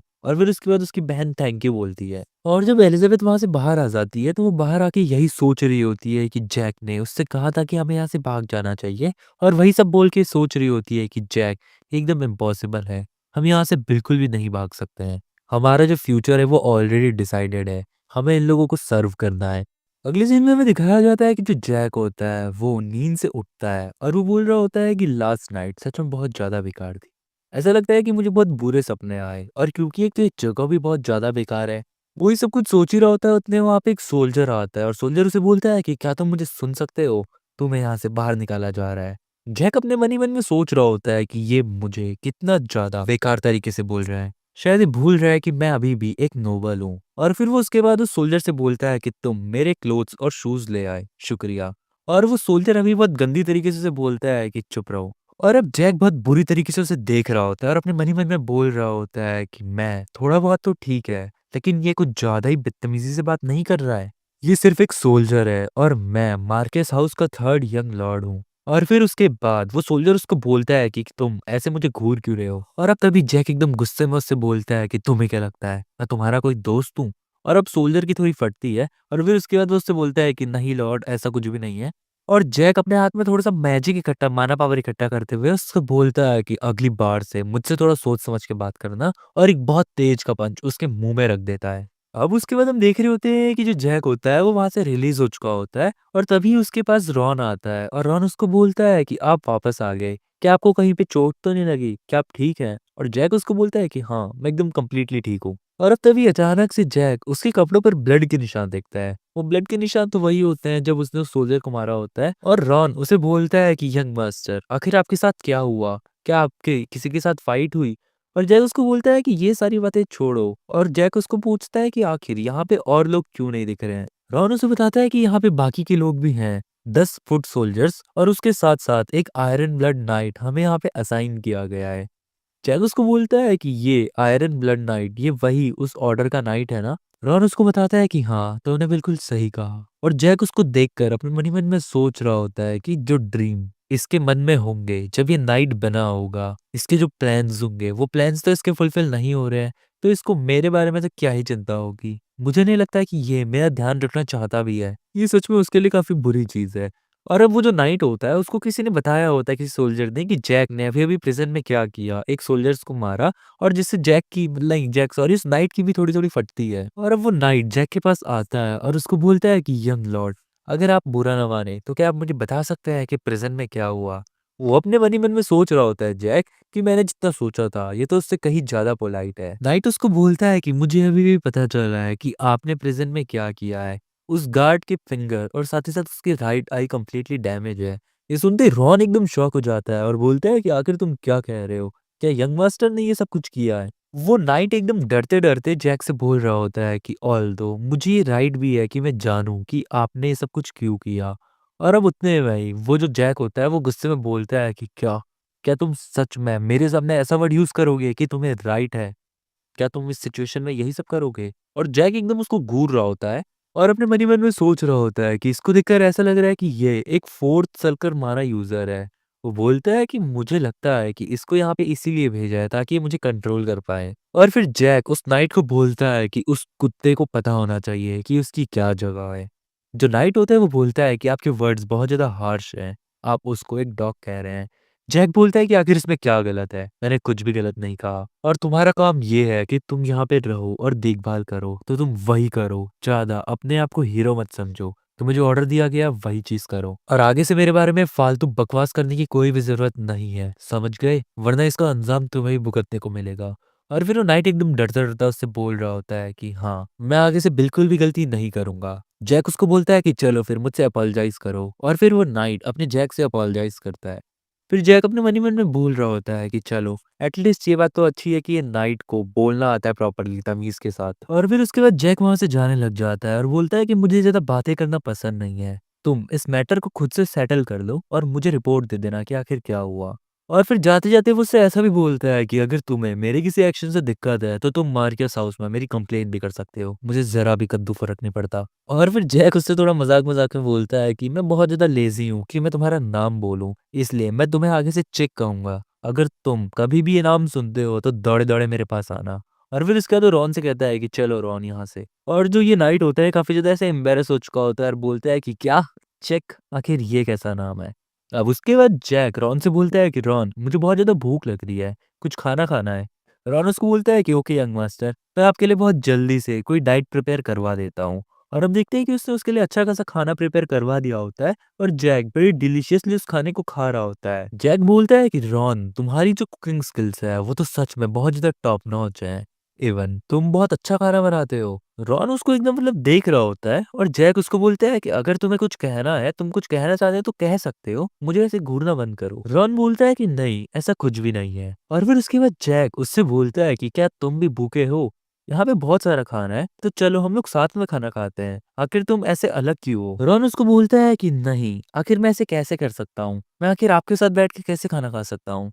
जैक बोलता है अरे अरे शर्माओ भी मत ज्यादा, तुम चुपचाप बैठ के खाना खाने लग जाओ। और फिर इसके बाद रॉन वहाँ पे बैठ जाता है और बोलता है ओके। अब जैक रॉन से बोलता है कि आखिर एलिजाबेथ इन दिनों कैसी है। रॉन उसे बताता है कि लेडी एलिजाबेथ एकदम वैसी जैसी वो रोज रहती हैं। जैक उसको बोलता है कि रॉन तुम बेवकूफ नहीं हो, तुम जानते हो कि आखिर मेरी सिस्टर यहाँ पे कितना ज्यादा सफर करती है, वो किन किन चीजों से गुजरती है। रॉन उसको बोलता है कि मुझे नहीं पता कि आप किस बारे में बात कर रहे हैं। और फिर उसके जैक उसे बोलता है कि कोई बात नहीं, तुम्हारी कुकिंग स्किल्स हमेशा से बहुत ज़्यादा अच्छी हैं। वो बोलता है कि जितना मुझे अपना पास्ट याद आ पा रहा है, उसके हिसाब से मेरे यंगर डेज़ में मैं खाने को इसलिए इतना ज़्यादा एन्जॉय कर पाता था, क्योंकि तुम अपने हाथों से मेरे लिए वो खाना बनाया करते थे। मुझे भरोसा था कि तुम जो भी मुझे खिलाओगे, वो चेक करके खिलाओगे कि उसके किसी भी इंग्रीडिएंट में कोई पॉइज़न तो नहीं है। रॉन उसको बोलता है कि तो यंग मास्टर, आप इतना सब कुछ जानते हैं। जैक उसको बोलता है कि सिर्फ़ इतना ही नहीं, मैं और भी बहुत कुछ जानता हूँ। तुम एक नाइन्थ सर्कल मेज हो, है ना? मुझे पता है कि तुम वो बंदे हो जो कि हमेशा मेरी मॉम के साइड खड़े थे। तुमने हमेशा उनका ध्यान रखा। लेकिन मुझे नहीं पता कि आखिर किस तरह से मेरी मदर थी, क्योंकि मेरे पैदा होने से पहले ही वो मर चुकी थी। और जब-जब मैं अपनी बहन को देखता हूँ, तो उसे देखकर मुझे उसमें मेरी माँ की छवि दिखती है और मैं इतना तो गारंटी के साथ कह सकता हूँ कि वो भी मेरी बहन की तरह बहुत अच्छी पर्सन होंगी। वो बोलता है कि मुझे ये फ़ील होता है हमेशा कि तुमने मेरी मदर्स को हमेशा प्रोटेक्ट किया था। जैक बोलता है कि काश ये सब कुछ एक नोवेल होती और मैं इस नोवेल को बहुत आसानी से फेंक सकता था, लेकिन ये एक एक्चुअल लाइफ़ की स्टोरी है। वो बोलता है कि जब मैं अपनी पास्ट लाइफ़ में मार्केस हाउस से भागा था, तो उस वक़्त पे मैं अकेला नहीं था, बल्कि मेरे साथ मार्केस हाउस से भागते वक़्त मेरी हेल्प करी थी रॉन ने, और मैं रॉन के ही साथ मार्केस हाउस से भागा था। जब हमको लोग पीछे से पकड़ने आए थे, जिनको कि मेरे फ़ादर ने भेजा था, तो उस समय पे मेरे फादर ने आयरन ब्लड नाइट ऑर्डर को मुझे पकड़ने के लिए भेजा था, और जो सोल्जर मुझे पहले मिला था वो भी उसी नाइट ऑर्डर से था। और क्योंकि इतने पावरफुल लोग हमें आए थे और जो उस ऑर्डर का कैप्टन था वो भी एक नाइन्थ सर्कल का स्वॉर्ड्समैन था, और उसकी वजह से रॉन ने मेरे को बचाया, उनसे फाइट करी और खुद को सेक्रीफाइस कर दिया मुझे बचाने के चक्कर में। उस वक्त पर रॉन मारा गया था।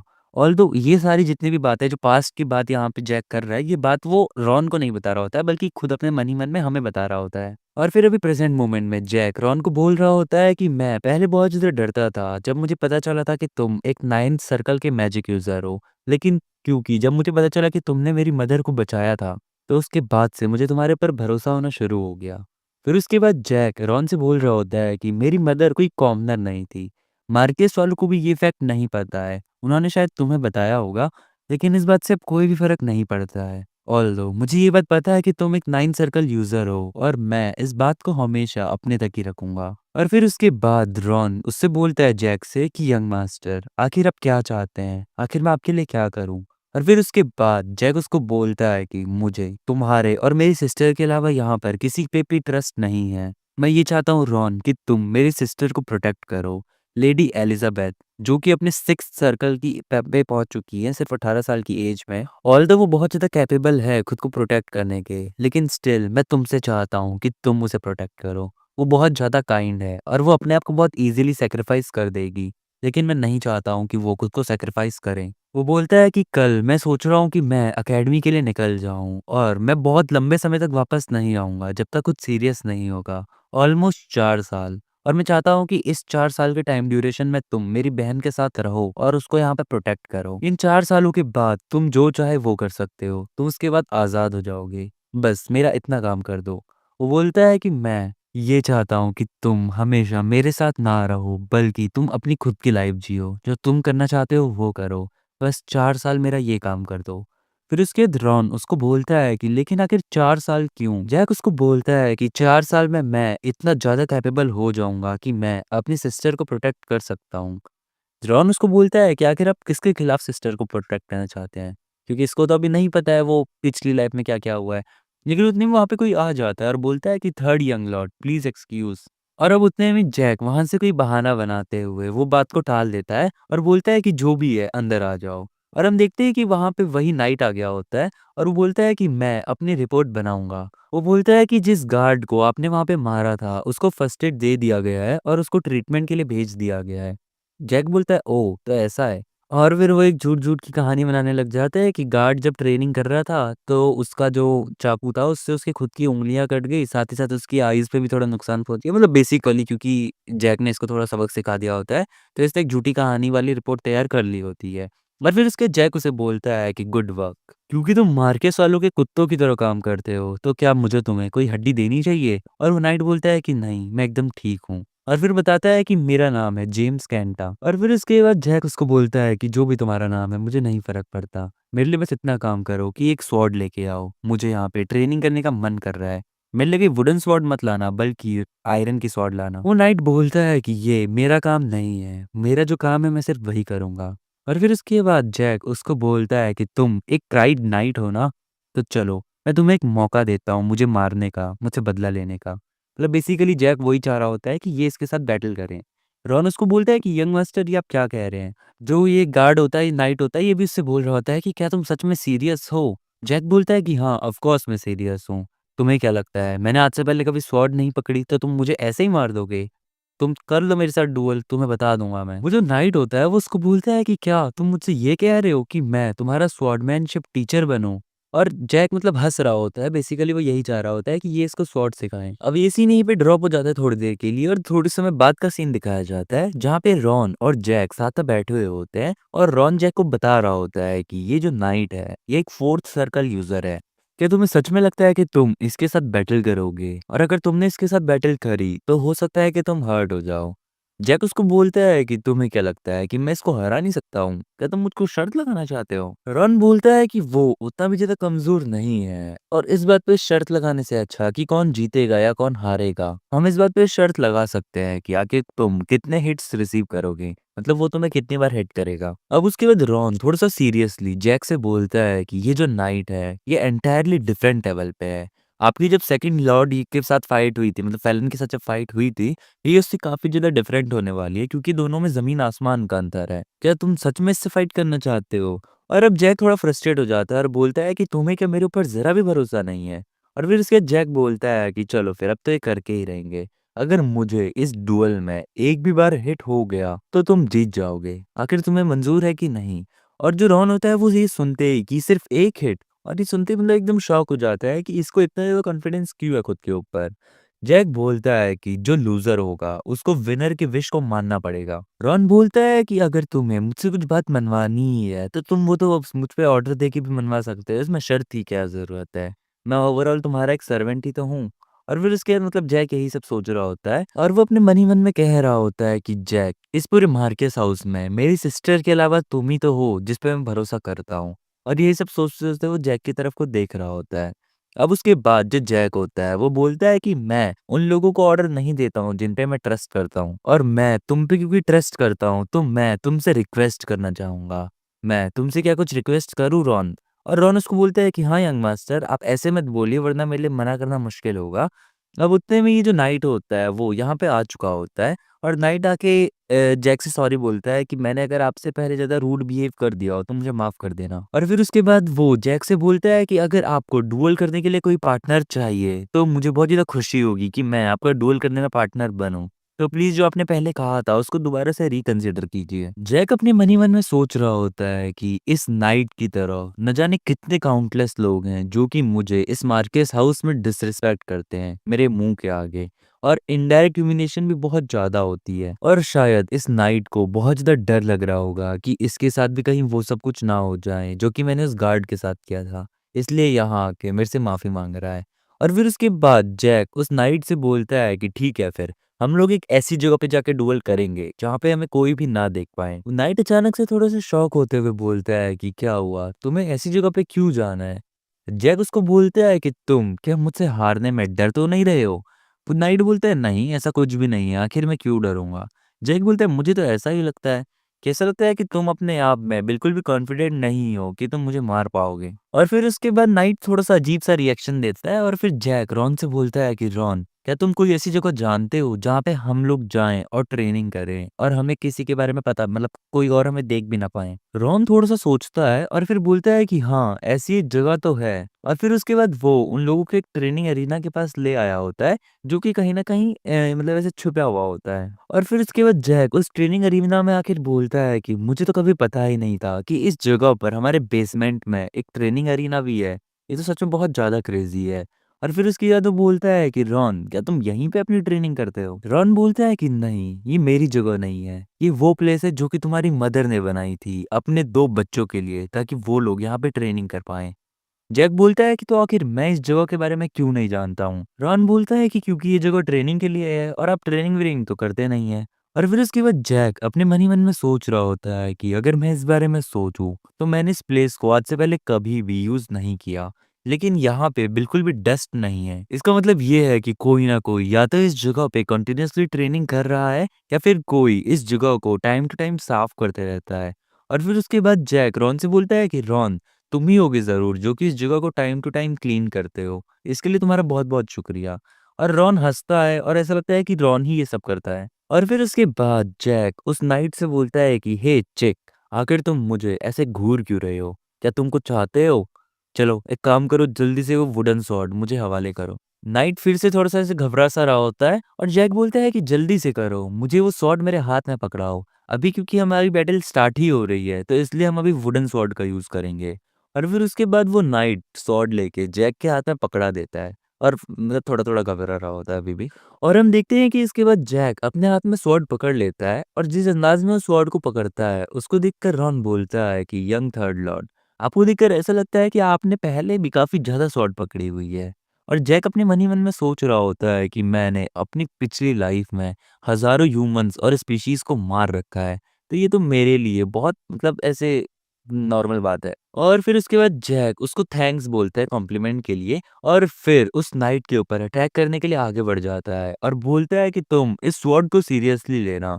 इवन ये वुडन स्वॉर्ड है लेकिन मेरे अटैक्स बिल्कुल भी नॉर्मल नहीं होंगे।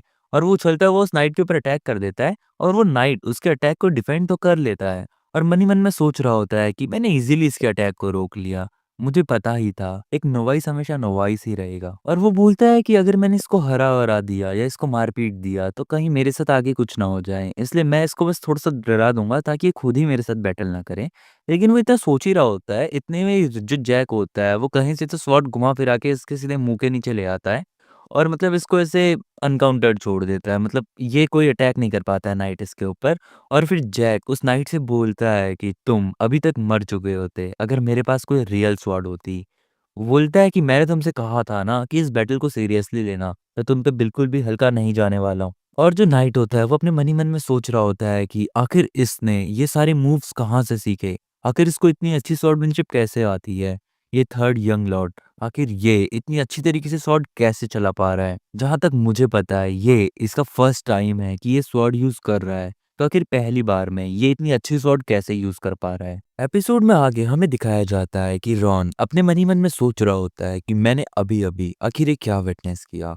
आखिर यंग मास्टर कैसे एक ही अटैक में इसको खत्म कर गए? ये जो नाइट है ये बहुत अच्छी खासी पावर रखता है और जितना मेरे अंदाजे से मैंने सोचा था कि यंग मास्टर अगर थोड़े बहुत भी इसके ऊपर भारी पड़ेंगे, लेकिन इवेंचुअली एंड में यंग मास्टर को ये नाइट हरा ही देगा और इसी तरीके से डुअल खत्म होना चाहिए था। लेकिन ये डुअल तो इसके एकदम अपोजिट हुआ। यंग मास्टर के मूवमेंट्स एकदम परफेक्ट थे और जो अटैक्स थे और इवेज़न थे वो भी एकदम परफेक्ट थे। और मैं एकदम श्योर हूँ कि वो एकदम स्वॉर्ड को ऐसे पकड़ रहे थे जैसे वो कोई रियल स्वॉर्ड पकड़ रहे हों। अगर उनके हाथ में उस वक़्त पे कोई रियल स्वॉर्ड होती तो शायद ये जो नाइट है ये अभी तक मर चुका होता। आखिर यंग मास्टर के पास इतनी सारी पावर कहाँ से आई? आखिर उन्होंने तो पहले कभी स्वॉर्डमैनशिप भी नहीं सीखी है और ना ही आज से पहले कभी स्वॉर्ड पकड़ी है। तो आखिर ये इतनी जल्दी इतने ग्रोन कैसे हो गए? ये सच में एक जीनियस है। अब उसके बाद जो जैक होता है वो उस नाइट से बोलता है कि हे चिक, ऐसा लगता है कि तुम अपने मिड 20s में हो, है ना? वो चिक बोल मतलब वो नाइट बोलता है कि हाँ, मैं 23 इयर्स ओल्ड हूँ। और फिर वो उससे पूछता है कि आखिर तुमने कब से माना ट्रेनिंग स्टार्ट करी? नाइट बताता है कि जब मैं 18 साल का था। जैक बोलता है कि इसका मतलब ये कि तुम 4th सर्कल तक 5 साल में पहुँचे। और फिर जैक अपने मन ही मन में सोच रहा होता है कि इसका जो 4th सर्कल है वो अगर 23 इयर्स की एज में है और अगर मैं ऐसा भी कंसीडर करूँ कि इसने लेट ट्रेनिंग स्टार्ट करी होगी, तो उसके बावजूद भी इसके पास बहुत अच्छा खासा टैलेंट है। अगर मैं इसको एनालाइज़ करूँ, तो ये 7th या फिर हो सकता है 8th सर्कल तक भी पहुँच जाए, लेकिन इसे अपनी अच्छी खासी पोजीशन बनानी पड़ेगी इस फैमिली के अंदर। इसको नाइट ऑर्डर में खुद को मेंटेन करना पड़ेगा। और अब उसके बाद जैक स्वॉर्ड की तरफ को जाते हुए वहाँ से रियल स्वॉर्ड उठा लेता है और बोलता है कि ठीक है, अब मेरा फाइट करने का और भी ज़्यादा मन कर रहा है, तो आ जाओ, अब तुम भी रियल स्वॉर्ड उठाओ। वो नाइट बोलता है कि यंग लॉर्ड आपको हर्ट हो जाएगा रियल स्वॉर्ड से। जैक एकदम डरावनी सी शक्ल बनाता है और बोलता है कि चिक सुनो, मैं तुम्हें पहले ही एक वार्निंग दे दूं। बहुत बड़ा डिफरेंस होता है कोइंसाइट और कोइंसिडेंस में। अगर तुम्हें ऐसा लग रहा है कि अभी तो इससे पहले अटैक में जो कुछ भी हुआ वो सिर्फ एक कोइंसिडेंट था या सिंपली मेरे लक की वजह से था, तो चलो मैं तुम्हें दोबारा गलत प्रूफ कर दूं। लेकिन तुम ज़्यादा हैरान मत होना उसके बाद। और फिर वो उसको अपने ऊपर अटैक करने के लिए आगे बुलाता है और जैसे ही वो नाइट उसके ऊपर अटैक करता है, तो जैक उसको बोलता है कि तुम इतने फालतू से अटैक के साथ मेरे ऊपर अटैक कर रहे हो। तुम सिर्फ़ एक नाइट हो। और जो जैक होता है वो उसकी स्वॉर्ड गिरा देता है और उसको मतलब नॉकआउट कर देता है। और जैक बोलता है कि आज तुम 2 बार मरते-मरते बचे हो। वो नाइट एकदम शॉक हो जाता है और जैक से बोलता है कि आखिर तुमने ये कैसे किया?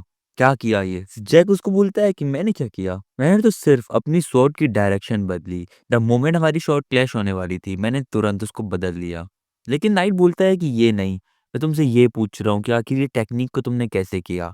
जैक बोलता है कि ये एक एडवांस टेक्नीक है। क्या तुम्हें दोबारा देखनी है? और फिर उसके बाद जो नाइट होता है वो थोड़ा-सा डरते-डरते बोलता है कि ठीक है फिर, मैं भी इस बार एक रियल स्वॉर्ड यूज़ करूँगा और इस बार हम फिर से फाइट करेंगे। और जैक हल्की-सी आवाज़ में रॉन से बोलता है कि रॉन सुनो, हमारे बीच जो शर्त लगी थी मैं वो शर्त जीत गया, ठीक है? तो अब मैं जैसा बोलूँगा तुम्हें वैसा करना पड़ेगा। तो मैं यही चाहता हूँ कि पहले मैंने जो तुमसे विश माँगी थी तुम उसे फुलफ़िल करो। मतलब ये एलिज़ाबेथ के बारे में बोल रहा होता है। और रॉन उसको बोलता है कि येस यंग मास्टर, मैं अपनी पूरी लाइफ़ लगा दूँगा उस चीज़ को हैपन होने में। और फिर उसके बाद जो वो होता है नाइट होता है वो अपनी स्वॉर्ड लेके आ चुका होता है और बोलता है कि यंग लॉर्ड, इस बार की डुअल थोड़ी-सी डिफरेंट होगी। जैक बोलता है कि अच्छा, तो चलो फिर मुझे भी दिखाओ तुम क्या अलग करने वाले हो। और इस बार मैं तुम्हें एक और चीज़ अलाउ करता हूँ कि तुम अपने माना को यूज़ कर सकते हो और मैं भी अपना माना यूज़ करूँगा फाइट करते वक़्त।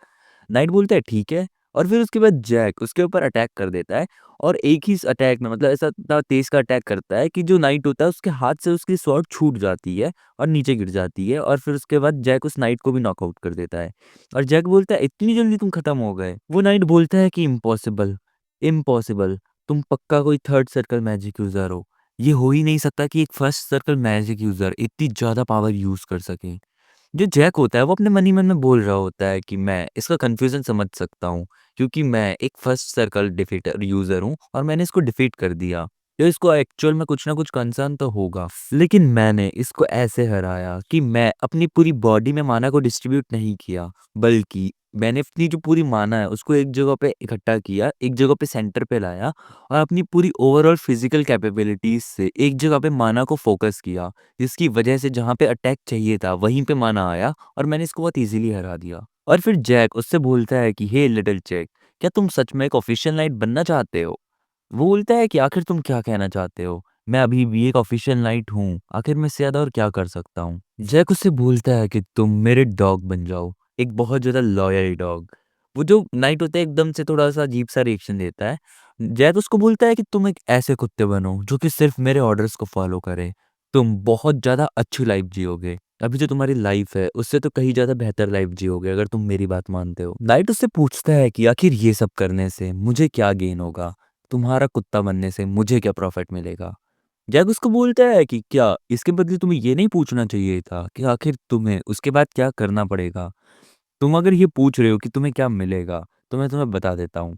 अगर तुम मेरे कुत्ते बनते हो, तुम अगर मेरे लॉयल बनते हो, तो तुम्हें बहुत ज़्यादा पावर मिलेगी और तुम हर एक अथॉरिटी गेन कर पाओगे जो कि तुम चाहते हो। नाइट बोलता है और मुझे इसके बाद करना क्या पड़ेगा? जैक उसको बोलता है कि ये सच में बहुत ज़्यादा ऑब्वियस है। तुम्हें उन सारे लोगों को मारना पड़ेगा जो कि मेरे रास्ते में आएँगे और मुझे प्रोटेक्ट करना पड़ेगा। तुम समझ रहे हो कि मैं किस ओर इशारा कर रहा हूँ? नाइट उसको बोलता है कि पर आखिर मुझे एक्चुअली में किन्हें असैसिनेट करना है? जैक बोलता है कि वो तो तुम्हें खुद सोचना पड़ेगा, तुम्हारा टारगेट, तुम्हें पता है कि वो कौन है? और बेसिकली जो जैक होता है वो उसको फैलन की तरफ को इशारा कर रहा होता है। और जैक बोलता है कि मुझे आशा है कि तुम अपना डिसीज़न जल्दी बनाओगे और फिर उसके बाद वो उसको छोड़ देता है। हम देखते हैं कि हमारा ये सीन यहीं पे ड्रॉप हो जाता है और नेक्स्ट सीन में रॉन और जैक साथ में होते हैं और जैक रॉन से बोलता है नहीं, रॉन जैक से बोलता है कि यंग मास्टर, क्या आपको नहीं लगता कि आप बहुत ज़्यादा रेकलेस हो रहे हैं? जैक बोलता है कि आखिर तुम किस बारे में बात कर रहे हो?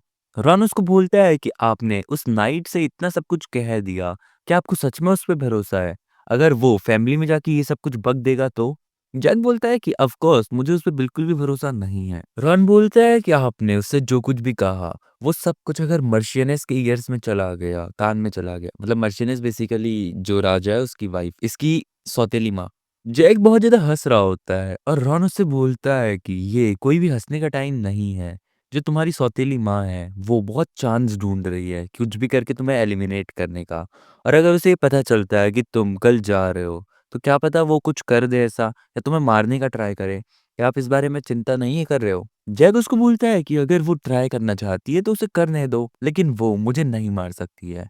जैक अपने मन ही मन में बोल रहा होता है कि मेरे भाई के साथ मतलब फैलन के साथ जो कुछ भी हुआ है कुछ दिन पहले, वो अभी भी वाटर से बहुत ज़्यादा डरता है और जो मर्शिनेस है वो डेफ़िनेटली चांस का वेट कर रही है, लेकिन वो मुझे मार तो सकती है नहीं। और जो मार्केस का पूरा हाउस है वो बहुत ज़्यादा ऐसे चौकन्ना है अभी कि कुछ भी हो सकता है। और साथ ही साथ वो मेरी सिस्टर को भी अभी चाहते हैं कि वो सबमिशन में रखें। तो अगर उन्हें मेरी सिस्टर चाहिए तो वो बिल्कुल भी नहीं चाहेंगे कि वो अभी मुझे खो दें, क्योंकि मैं बहुत बड़ा मोहरा हूँ। और फिर उसके बाद जो जैक होता है वो रॉन से बोलता है कि क्या तुम्हें सच में लगता है कि मार्केस हाउस उसकी माँ को ये सब कुछ करने देगा? और इसी के साथ-साथ मैं कल अकेडमी तो जा रहा हूँ, तो क्या वो सच में मुझे मार भी सकती है? वो रास्ते में क्या पता मुझे स्टॉप करे या कुछ भी करे, लेकिन देखो जो भी होता है। जैक अपने मन ही मन में कह रहा होता है कि इस पूरे वर्ल्ड में कोई भी मुझे नहीं मार सका, चाहे मेरी प्रेज़ेंट लाइफ़ हो या मेरी पास्ट लाइफ़ हो। तो आखिर ये एक मेयर मर्शियनेस ये मुझे क्या मारेगी? वो अपनी पास्ट लाइफ़ के बारे में बता रहा होता है कि the happy lord, orc lord, dragon lord और इसके साथ-साथ बहुत सारे अमेज़िंग लोग मुझे नहीं मार सके। क्या वो औरत मुझे मार भी पाएगी? और फिर ऐसे सोचते-सोचते जैक होता है बहुत ज़्यादा हँस रहा होता है। उसके बाद जैक रॉन से बोलता है कि आज सच में बहुत ज़्यादा मज़ा आया और तुम्हारे मसाज के लिए भी बहुत ज़्यादा शुक्रिया। मेरी बॉडी बहुत ज़्यादा दर्द कर रही थी, तुमने एकदम ठीक कर दिया। और रॉन उसको वही ये वेलकम यंग मास्टर बोल रहा होता है।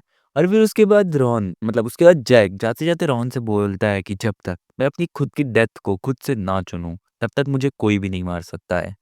फिर उसके बाद रॉन उससे बोलता है कि क्या आप किसी चीज़ की प्लानिंग कर रहे हैं? जैक बोलता है हाँ, तुम कह सकते हो। और उसके बाद वो बोलता है कि अगर तुम क्यूरियस हो कि कल क्या होने वाला है, तो तुम मुझे फ़ॉलो करने के लिए एकदम फ्री हो, तुम मुझे फ़ॉलो कर सकते हो पीठ पीछे। तो रॉन उसे बोलता है कि पर क्या मैं आपके साथ नहीं आ रहा हूँ? जैक उसको बोलता है कि नहीं, तुम मेरे साथ नहीं आ सकते हो। मुझसे वादा करो कि तुम मेरे साथ नहीं आओगे। मैं तुम्हें इस चीज़ की परमिशन दे रहा हूँ कि तुम सीक्रेटली मुझे फ़ॉलो कर लो, ठीक है? और फिर उसके बाद रॉन भी उसको ओके बोलता है। अब उसके बाद हम देखते हैं कि जैक वहाँ से जाने लग जाता है और रॉन उससे पूछता है कि क्या आपको कुछ और भी चाहिए?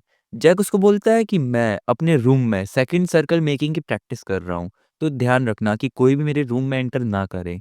ये सुनते ही रॉन एकदम शॉक हो जाता है और बोलता है कि क्या? Second circle? ये सच में इतना ज़्यादा ईज़ी नहीं है जितना ज़्यादा ये सोच रहे हैं। सिर्फ़ रूम में बैठे-बैठे सेकंड सर्कल बना लेंगे। अब उसके ये सीन यहीं पे ड्रॉप हो जाता है और अगले सीन में हम नाइट को देखते हैं जो कि इस मतलब मार्केस हाउस में घूम रहा होता है और बोलता है कि नो मैटर कि आखिर वो जो जैक है वो कितना भी जीनियस है, लेकिन वो सिर्फ़ एक फर्स्ट सर्कल यूज़र नहीं हो सकता है इतनी सारी स्किल्स के साथ। वो ज़रूर से थर्ड सर्कल यूज़र है। उसके पास थर्ड सर्कल है। नो डाउट जो यंग लॉर्ड है वो बहुत ज़्यादा जीनियस है। लेकिन उन्होंने मुझे प्रपोज़ल दिया है कि मैं उनका डॉग बन जाऊँ। ये सच में बहुत ज़्यादा अजीब है। वो सोच रहा होता है कि जो जैक है, उसके पास पीछे से कोई बैकिंग पावर भी नहीं है। जो मार्केस हाउस है वो भी उसे सपोर्ट नहीं करता है और ना ही उसके पीछे कोई वसल्स हैं उसे सपोर्ट करने वाले। और वहीं जो ये दूसरा यंग लॉर्ड है, मतलब सेकंड वाला जो चाइल्ड है, उनके पास पूरी फैमिली का बैकअप है। तो इसीलिए मुझे उन्हीं के साथ रहना ज़्यादा प्रेफ़र करना चाहिए। और वो जैक के उस ऑफ़र को सोच रहा होता है कि तुम मेरे डॉग बन जाओ, और बोलता है कि नहीं, मैं सच में उस बच्चे की बातों में आ गया। मुझे उसकी बातों में नहीं आना चाहिए। मुझे मार्केस हाउस और मर्शियनेस को इस बारे में बता देना चाहिए कि जो या थर्ड यंग लॉर्ड है वो मार्शल टैलेंट, मतलब जो भी उसकी पावर है अभी, तो उसके बारे में बता देना चाहिए कि हमारी क्या कन्वर्सेशन हुई बेसमेंट में। और वो बोल रहा होता है कि ये मेरे लिए एक बहुत ज़्यादा अच्छा चांस होगा मार्केस हाउस में अपनी इमेज बनाने के लिए। और इसी के साथ साथ भले ही थर्ड लॉर्ड कितने भी बड़े जीनियस क्यों ना हो, लेकिन वो कभी भी पूरे के पूरे मार्केस हाउस को बीट नहीं कर सकते हैं। मतलब इस नाइट ने बेसिकली अपना पूरा मन बना लिया है मार्केस हाउस को अपनी पूरी बातें बताने के लिए। अब उसके बाद हमारे ये सीन भी यहीं पे ड्रॉप होता है और नेक्स्ट सीन में हम देखते हैं एलिज़ाबेथ को, जो कि मर्शियनेस के साथ बैठी होती है, मतलब इसकी सौतेली मॉम के साथ। वो एलिज़ाबेथ को बोल रही होती है कि तुम्हारी मॉम, जो कि कुछ भी नहीं थी, सिर्फ़ एक कॉमनर थी, उसने तुम्हें एक चांस दिया, तुम्हारा टैलेंट और ये सारी चीज़ों को रखने के लिए। इस बारे में तुम्हें सोचना चाहिए एलिज़ाबेथ। जब तक तुम उस वुमन की डॉटर हो, तब तक तुम्हारे पास और कुछ भी अच्छा नहीं है, सिर्फ़ और सिर्फ़ तुम्हारे फेस के अलावा। तुम अच्छी खासी गुड लुकिंग हो और साथ ही साथ स्वीट भी हो। और फिर उसके बाद वो ड्रिंक ऑफ़र करती है एलिज़ाबेथ को कि ये लो पियो। एलिज़ाबेथ उसको बोलती है कि आखिर मैं आपके सामने ड्रिंक कैसे कर सकती हूँ? मार्शियस बोलती है अच्छा। और फिर वो उसको बोलती है कि जो ड्यूक हाउस का एल्डेस्ट सन है, वो ऐसा लगता है कि तुम में इंटरेस्टेड है। और साथ ही साथ जो उनका सेकंड सन है, वो अच्छा खासा इंटरेस्ट भी रखता है पूरे के पूरे हाउस वगैरह में। और इसके अलावा मैं और भी बहुत सारे मैरिज पार्टनर्स को तुम्हारे लिए देख रही हूँ। तो मेक श्योर कि तुम ढंग से बिहेव करो। तुम किसी में भी इंटरेस्टेड हो या ना हो, मुझे नहीं पता, लेकिन तुम्हारी लाइफ में और कोई भी नहीं होना चाहिए। एलिज़ाबेथ डरती-डरती से बोलती है कि हाँ, ऐसा कुछ भी नहीं है, मेरी लाइफ में और कोई भी नहीं है। और फिर उसके बाद वो उसको बोलती है कि हाँ, वेरी गुड। अगर मुझे कभी पता भी चला कि तुम्हारी लाइफ में कोई है, तो वो एकदम डिसअपीयर हो जाएगा बिना कोई ट्रेस के। और फिर उसके बाद वो एलिज़ाबेथ को बोलती है कि तुम्हारा जो भाई है, यंगेस्ट सन, वो मेरे खिलाफ बहुत ज़्यादा प्लानिंग कर रहा है। एलिज़ाबेथ एकदम सुन के शॉक होती है कि आखिर ये क्या बोल रही है। तो मर्शियस उसको बताती है कि एक नाइट को उसने अपनी तरफ करने का ट्राई किया। आखिर हम उससे और क्या ही एक्सपेक्ट कर सकते हैं। वो नाइट लेकिन मेरे पास आके मुझे सब कुछ बता गया। मुझको सच में लगता है कि वो इस टाइप की चीप हरकतों से हमें एलिमिनेट कर देगा। उसका आइडिया सच में बहुत ज़्यादा हिलेरियस था। एलिज़ाबेथ अपने मन ही मन में सोच रही होती है कि वो ये सारी हरकतें इसकी वजह से और फादर की वजह से ही कर रहा है। तो उसको सच में थोड़ा बहुत अपने अपने आप को मेंटेन करना पड़ेगा। और फिर उसके बाद एलिज़ाबेथ उससे बोलती है कि अच्छा, मतलब उसकी मॉम से कुछ भी नहीं बोलती है इस बारे में। और फिर उसके बाद उसकी मॉम बोलती है कि मुझे बहुत ज़्यादा भूख लग रही है एलिज़ाबेथ। मैं समझती हूँ कि तुम मेरी बातों को अच्छे से ध्यान में लोगी और मैंने जो-जो कहा है उस सब को देखोगी। पूरी मैरिज प्रपोज़ल वाली बात। और अभी तक जो करती आई हो वही सब करना। और लास्ट में जाते-जाते वो उसे एकदम डराते हुए जाती है कि अगर तुमने ज़रूरत करी मेरी बात को ना मानने की या कुछ भी करने की, तो तुम जानती हो कि उसका अंजाम क्या होगा। और एलिज़ाबेथ इसे बहुत ज़्यादा डर सी जाती है और बोलती है कि हाँ, आप चिंता मत कीजिए। और फिर मर्शियस उसको बोलती है कि वेरी गुड एलिज़ाबेथ, तुम बहुत ज़्यादा स्वीट गर्ल हो। चलो अब खाने का टाइम हो चुका है तो तुम नीचे आ सकती हो। और फिर उसके बाद वो वहाँ से जाने लग जाती है। अब हम देखते हैं डाइनिंग टेबल का सीन, जहाँ पे उनकी फैमिली बैठ के खाना खा रही होती है। उसके फादर, मदर, फैलन और एलिज़ाबेथ, लेकिन यहाँ पे जैक नहीं होता है, क्योंकि जैक को ये लोग कभी भी अपने साथ तो नहीं रखते हैं। लेकिन उतने में हम देखते हैं कि उस डाइनिंग हॉल में जैक एंटर करता है और आने के साथ ही जैक बोलता है कि ऐसा तो नहीं है कि इस नेशन में कोई बहुत बड़ी चिंता या बहुत ज़्यादा खतरा आ गया है, तो आखिर इस डाइनिंग हॉल का वातावरण इतना ज़्यादा खराब क्यों है? तुम लोग आखिर एकदम ऐसे मुर्दों की तरह क्यों बैठे हो यहाँ पे? वो सभी लोग यहाँ पे जैक को देखकर बहुत ज़्यादा शॉक होते हैं। और फिर उसके जैक बोलता है कि मैं तुम्हारा प्रीशियस थर्ड यंग लॉर्ड हूँ मार्केस हाउस का।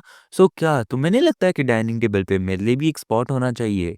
ऐसा लगता है कि मैं आज पहली बार अपनी फैमिली के साथ डिनर करने वाला हूँ। मुझे भी मौका मिलना चाहिए अपनी फैमिली के साथ बैठ के खाने का। अब यहाँ पे हमें कुछ मिनट पहले का फ्लैशबैक दिखाया जाता है, जहाँ पे हम लोग देखते हैं कि जो जैक होता है वो अपनी माना प्रैक्टिस कर रहा होता है और वो बताता है कि माना यूज़ करने के 2 मेन वेज़ हैं। पहला तो ये कि अपनी पूरी बॉडी में माना को सर्कुलेट करो और जनरेट करो। और इस टाइप का जो माना सर्कुलेशन होता है वो बहुत ज़्यादा फिजिकल एबिलिटीज़ में हेल्प करता है। तो तुम्हारे सेंसेस को बढ़ाता है, इंटेलिजेंस को बढ़ाता है और सबसे इम्पोर्टेंटली तुम्हारी स्ट्रेंथ को बढ़ाता है। और जो दूसरा तरीका है वो ये है कि तुम एक सिस्टमैटिक फार्मूला से अपने अंदर माना को इजेक्ट करो और उसको मटेरियलाइज़ करो। फॉर एग्ज़ाम्पल जैसे बैलून वगैरह में एयर भरते हैं, समथिंग लाइक वैसा सा। और जो रॉन है वो एक 9th सर्कल का मेज है और जो चिक है इसका मतलब वो जो नाइट है वो एक 4th सर्कल का स्वॉर्डमैन है। और इसीलिए इन लोगों की कैटेगरीज़ भी अलग-अलग होती हैं। जो लोग माना को यूज़ करते हैं वो भी मेजेस और स्वॉर्डमैन में बँटे हुए होते हैं। और मैं एक स्वॉर्डमैन हूँ अभी। और अगर मैं एक स्वॉर्डमैन हूँ इसका मतलब ये नहीं कि मैं मैजिक यूज़ नहीं कर सकता हूँ। मैं मैजिक भी यूज़ कर सकता हूँ। और फिर उसके बाद हम देखते हैं कि जो जैक होता है उसने अपना फाइनली जो 2nd सर्कल होता है उसको इनेबल कर लिया होता है। और हम देखते हैं कि रॉन भी वहीं पे होता है। रॉन उससे बोल रहा होता है, मतलब बोल कुछ नहीं रहा होता, उसको घूर रहा होता है। जैक बोलता है कि क्या हुआ, तुम मुझे ऐसे घूर क्यों रहे हो? जैक बोलता है कि 2 मंथ। जैक बोलता है किस चीज़ के 2 मंथ? रॉन बोलता है कि मुझे अपना 2nd सर्कल अचीव करने में टोटल 2 मंथ लगे। और यूजुअली कोई भी जो फर्स्ट सर्कल से 2nd सर्कल में पहुँचता है, वो 4-5 महीने तो ले ही लेता है। जैक बोलता है कि इसका मतलब रॉन ने सिर्फ 2 महीने लिए। सच में जैक बहुत ज़्यादा वो है, जो रॉन है बहुत ज़्यादा टैलेंटेड है। रॉन बोलता है कि ये टैलेंटेड वाली बात मुझे तुमसे तो नहीं सुननी चाहिए, जो कि अपने 2nd सर्कल अचीव कर लिया सिर्फ और सिर्फ 5 आवर्स में। जैक बोलता है कि ओह ऐसा? क्या सच में तुमने टाइम भी देखा? फिर जैक उसे पूछता है कि रॉन आखिर अभी क्या टाइम हो रहा है? रॉन उसे बताता है कि ऑलमोस्ट शाम के 6 बज चुके हैं। जैक बोलता है कि क्या? इतना टाइम चला गया? अभी शायद डिनर का टाइम है ना? चलो, एक काम करते हैं कुछ तो करके ही आते हैं, थोड़ा मज़ा करता हूँ। और फिर उसके बाद वो बोल रहा मतलब सोच रहा होता है कि जो मेन बिल्डिंग है वहाँ पे अभी डिनर चल रहा होगा। तो अब मैंने डिसाइड कर लिया है कि मुझे क्या करना है। और फिर जैक वहाँ से जाने लग जाता है और जाते-जाते रॉन से बोलता है कि एटलीस्ट मैं उन्हें बता तो आऊँ कि मैं कल अपनी अकेडमी के लिए जा रहा हूँ। और फिर जो फ्लैशबैक होता है वो खत्म हो जाता है, दोबारा हम प्रेज़ेंट टाइम में आ जाते हैं, जहाँ पे जो जैक होता है वो बैठ के खाना खा रहा होता है एकदम भयंकर वाला।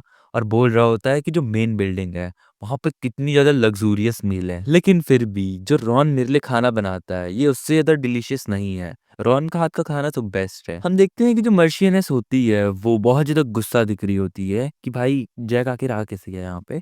फिर उसके बाद जैक अपना खाना खत्म कर लेता है और बोलता है कि आप सभी का मुझे मील के लिए शुक्रिया। फिर उसके बाद जो उसका फादर होता है, उससे बोलता है कि जैक, क्या तुम यहाँ पे कुछ कहने के लिए आए हो? जैक बोलता है हाँ शायद, मैं आखिर और क्यों ही आऊँगा इस घटिया-सी प्लेस में। ऑफ़ कोर्स मुझे अगर कुछ काम होगा तभी आऊँगा। उसका बाप बोलता है कि पहले तो मुझे ये लगा था कि तुम सिर्फ़ अजीब-अजीब हरकतें कर रहे हो, लेकिन अब तो मैं सच में श्योर हूँ कि तुम पागल हो चुके हो। जैक बोलता है कि आखिर तुम इतना अजीब-सा फ़ेस क्यों बना रहे हो? तुम सच में एटमॉस्फेयर को बहुत ज़्यादा ऑकवर्ड कर रहे हो, थोड़ा अपने आप को सँभालो। अब उतने में जो एलिज़ाबेथ होती है वो जैक को रोकते हुए बोलती है कि जैक, हम बाहर जाके बात करेंगे। अगर तुम्हें कुछ भी बात करनी है तो तुम कर सकते हो।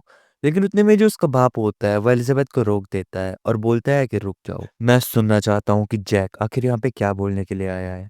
और फिर उसके बाद जैक बोलता है कि मैं कल अकेडमी की ओर वापस जा रहा हूँ।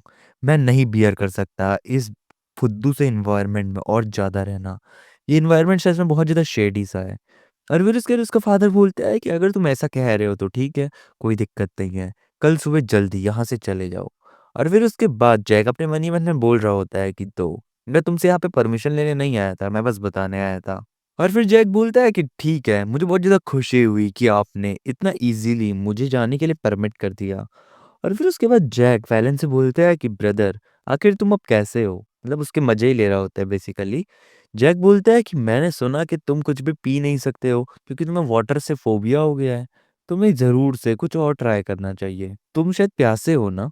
और इवन दो तुम मेरे ब्रदर हो, तो तुम मुझे कभी भी पीट सकते हो जब भी तुम्हारा मन करेगा। तुम अभी भी मेरी फैमिली हो। और हम देखते हैं कि फैलन अभी काफ़ी ज़्यादा काँप रहा होता है। उसको जैक से डर लग रहा होता है। और फिर उसके बाद जैक अपने हाथ में बॉटल लेते हुए उससे बोलता है कि ये कोई पानी की बॉटल नहीं है, बल्कि ये तो वाइन है।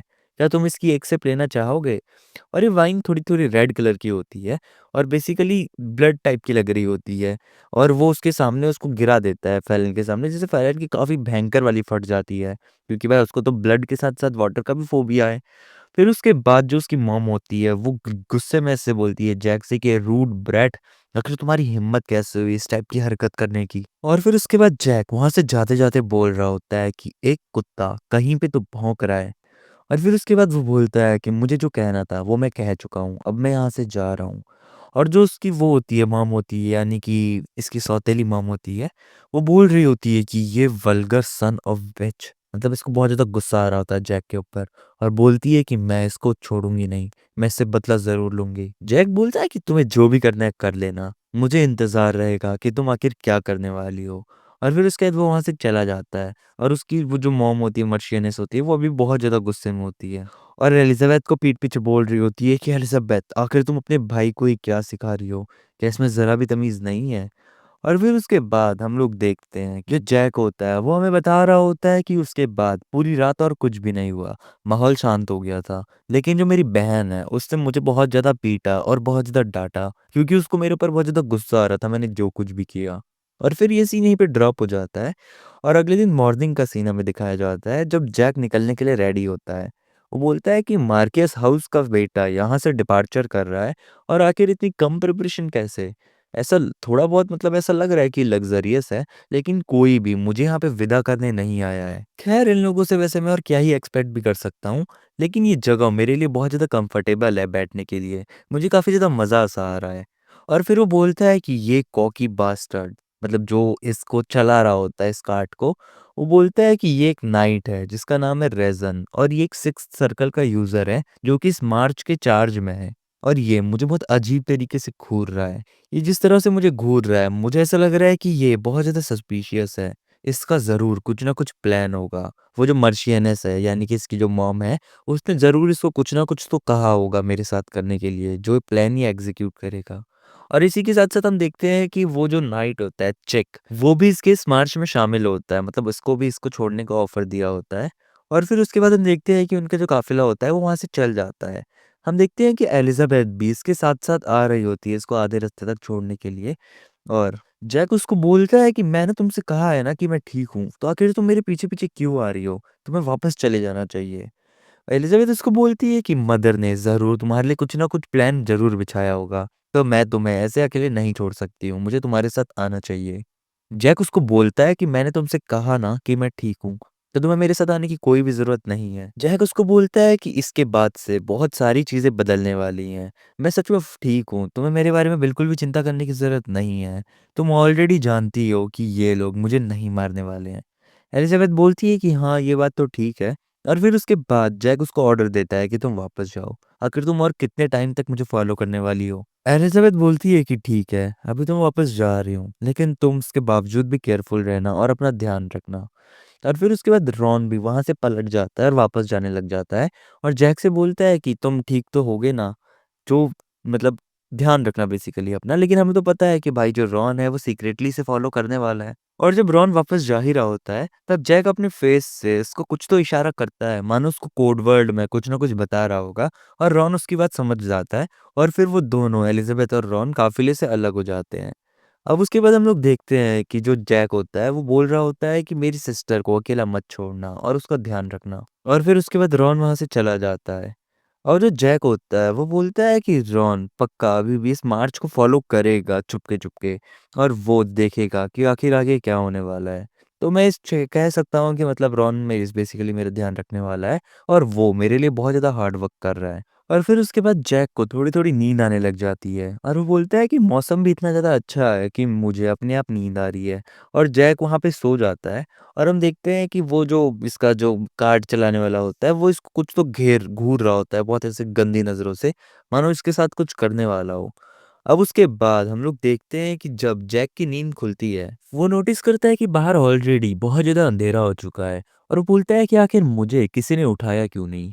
वो बाहर जाके देखता है तो वो देखता है कि ये सारे लोग कैंप लगाने की प्रैक्टिस कर रहे होते हैं। अब उसको वहीं पे बगल में नाइट मिलता है, और उन दोनों के बीच में कुछ तो आई कॉन्टैक्ट होता है, लेकिन फिर उसके बाद दोनों एक-दूसरे को इग्नोर कर देते हैं। जैक उससे बोलता है कि ओह लिटिल जैक, क्या तुमने अपनी चीज़ को डिसाइड कर लिया? नाइट उसको बोलता है कि वो कुछ और वे में एंड हुआ। और फिर जैक बोलता है कि ठीक है फिर, वो तुम्हारा डिसीज़न है, तो मैं उस पर कुछ भी नहीं कर सकता हूँ। मैं वैसे भी एक लिटिल चिक से और क्या ही एक्सपेक्ट कर सकता हूँ। तुम मुझे पता था कि वही सब करने वाले हो। अब उतने में ही हम लोग देखते हैं कि इसको उसने जो कार चलाने वाला होता है, ये नाइट होता है और इसके साथ-साथ बाकी जितने भी सोल्जर्स होते हैं, इन सभी ने घेर लिया होता है। मतलब बेसिकली इसको मारेंगे, जो भी करेंगे वो आगे देखते हैं। ये जो रेज़न होता है, ये बोलता है कि क्योंकि हमने तुम्हें ऑलरेडी पकड़ लिया है, तो ऐसा लगता है कि अब हमारे बीच में ज़्यादा बात तो नहीं होने वाली है। जैक बोलता है कि नहीं-नहीं, तुम बात भी कर सकते हो अगर तुम्हें कुछ बात करनी है, मैं तुम्हारी सारी बातें सुनूँगा।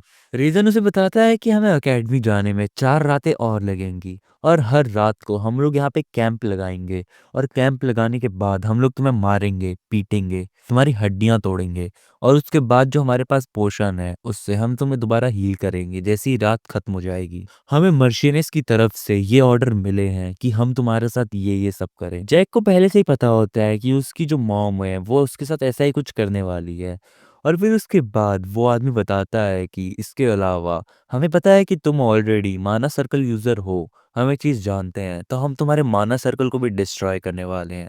हमें पता चलता है कि जो माना सर्कल होता है, वो आपकी बॉडी के हार्ट में लोकेटेड होता है और इसको ब्रेक करना एकदम डेथ पेनल्टी के ही जैसा होता है। अब बहुत रेयर चांस होते हैं कि कोई दोबारा से माना सर्कल को रिक्रिएट कर भी ले, लेकिन मोस्ट प्रोबेबली चांस यही होते हैं कि वो माना सर्कल हमेशा-हमेशा के लिए ब्रेक हो जाता है। वो जो रीजनरेट करने की प्रोसेस होती है वो बहुत ज़्यादा रेयर ऑफ द रेयरेस्ट होती है। थाउज़ेंड्स में से एक होता होगा कि कोई अपना रीजनरेट कर ले। और जो जैक होता है उसे सुनकर बहुत ज़्यादा गुस्सा आता है कि जो उसकी फैमिली है वो उसको मारने-पीटने तक तो ठीक था, लेकिन अब उसके माना के ऊपर आई हुई है, उसका माना डिस्ट्रॉय करना चाहती है। ये जैक बिल्कुल भी बर्दाश्त नहीं कर पा रहा होता है। फिर उसके बाद जो रीज़न होता है वो बोलता है कि हमने जेम्स से सब कुछ सुन लिया कि तुम अभी तक माना को बहुत ज़्यादा टैलेंटेड वे में यूज़ कर सकते हो, लेकिन तुम स्वॉर्ड तो उतनी अच्छी यूज़ नहीं कर सकते शायद। और फिर वो अपनी स्वॉर्ड निकालते हुए बोल रहा होता है कि अब तुम बिल्कुल भी रेज़िस्ट मत करना, वरना तुम अपने लिए ही और भी ज़्यादा दिक्कत क्रिएट करोगे। तुम अब चुपचाप हमारे अटैक को झेलो। अब यहीं पे जो हमारा आज का एपिसोड है वो ख़त्म हो जाता है। अब इसका नेक्स्ट पार्ट काफ़ी जल्दी आ जाएगा, लेकिन उसके लिए आपको लाइक्स करने पड़ेंगे, तो अच्छे खासे वीडियो पे लाइक कर देना। अगर वीडियो ठीक-ठाक परफ़ॉर्म करती है तभी मैं इसका अगला पार्ट लेके आऊँगा। और साथ ही साथ जो अपना वो एरन वाली स्टोरी चल रही है, उसका भी नेक्स्ट पार्ट 1 या 2 दिन में आ जाएगा। तो तब तक के लिए फ़िलहाल इस वीडियो को लाइक कर देना, कमेंट्स कर देना गाइज़। इसी के साथ-साथ आप मेंबरशिप ले सकते हो या सुपर थैंक्स कर सकते हो चैनल को सपोर्ट करने के लिए। मैं मिलता हूँ आपसे बहुत जल्द एक और वीडियो के साथ, तब तक के लिए सायोनारा।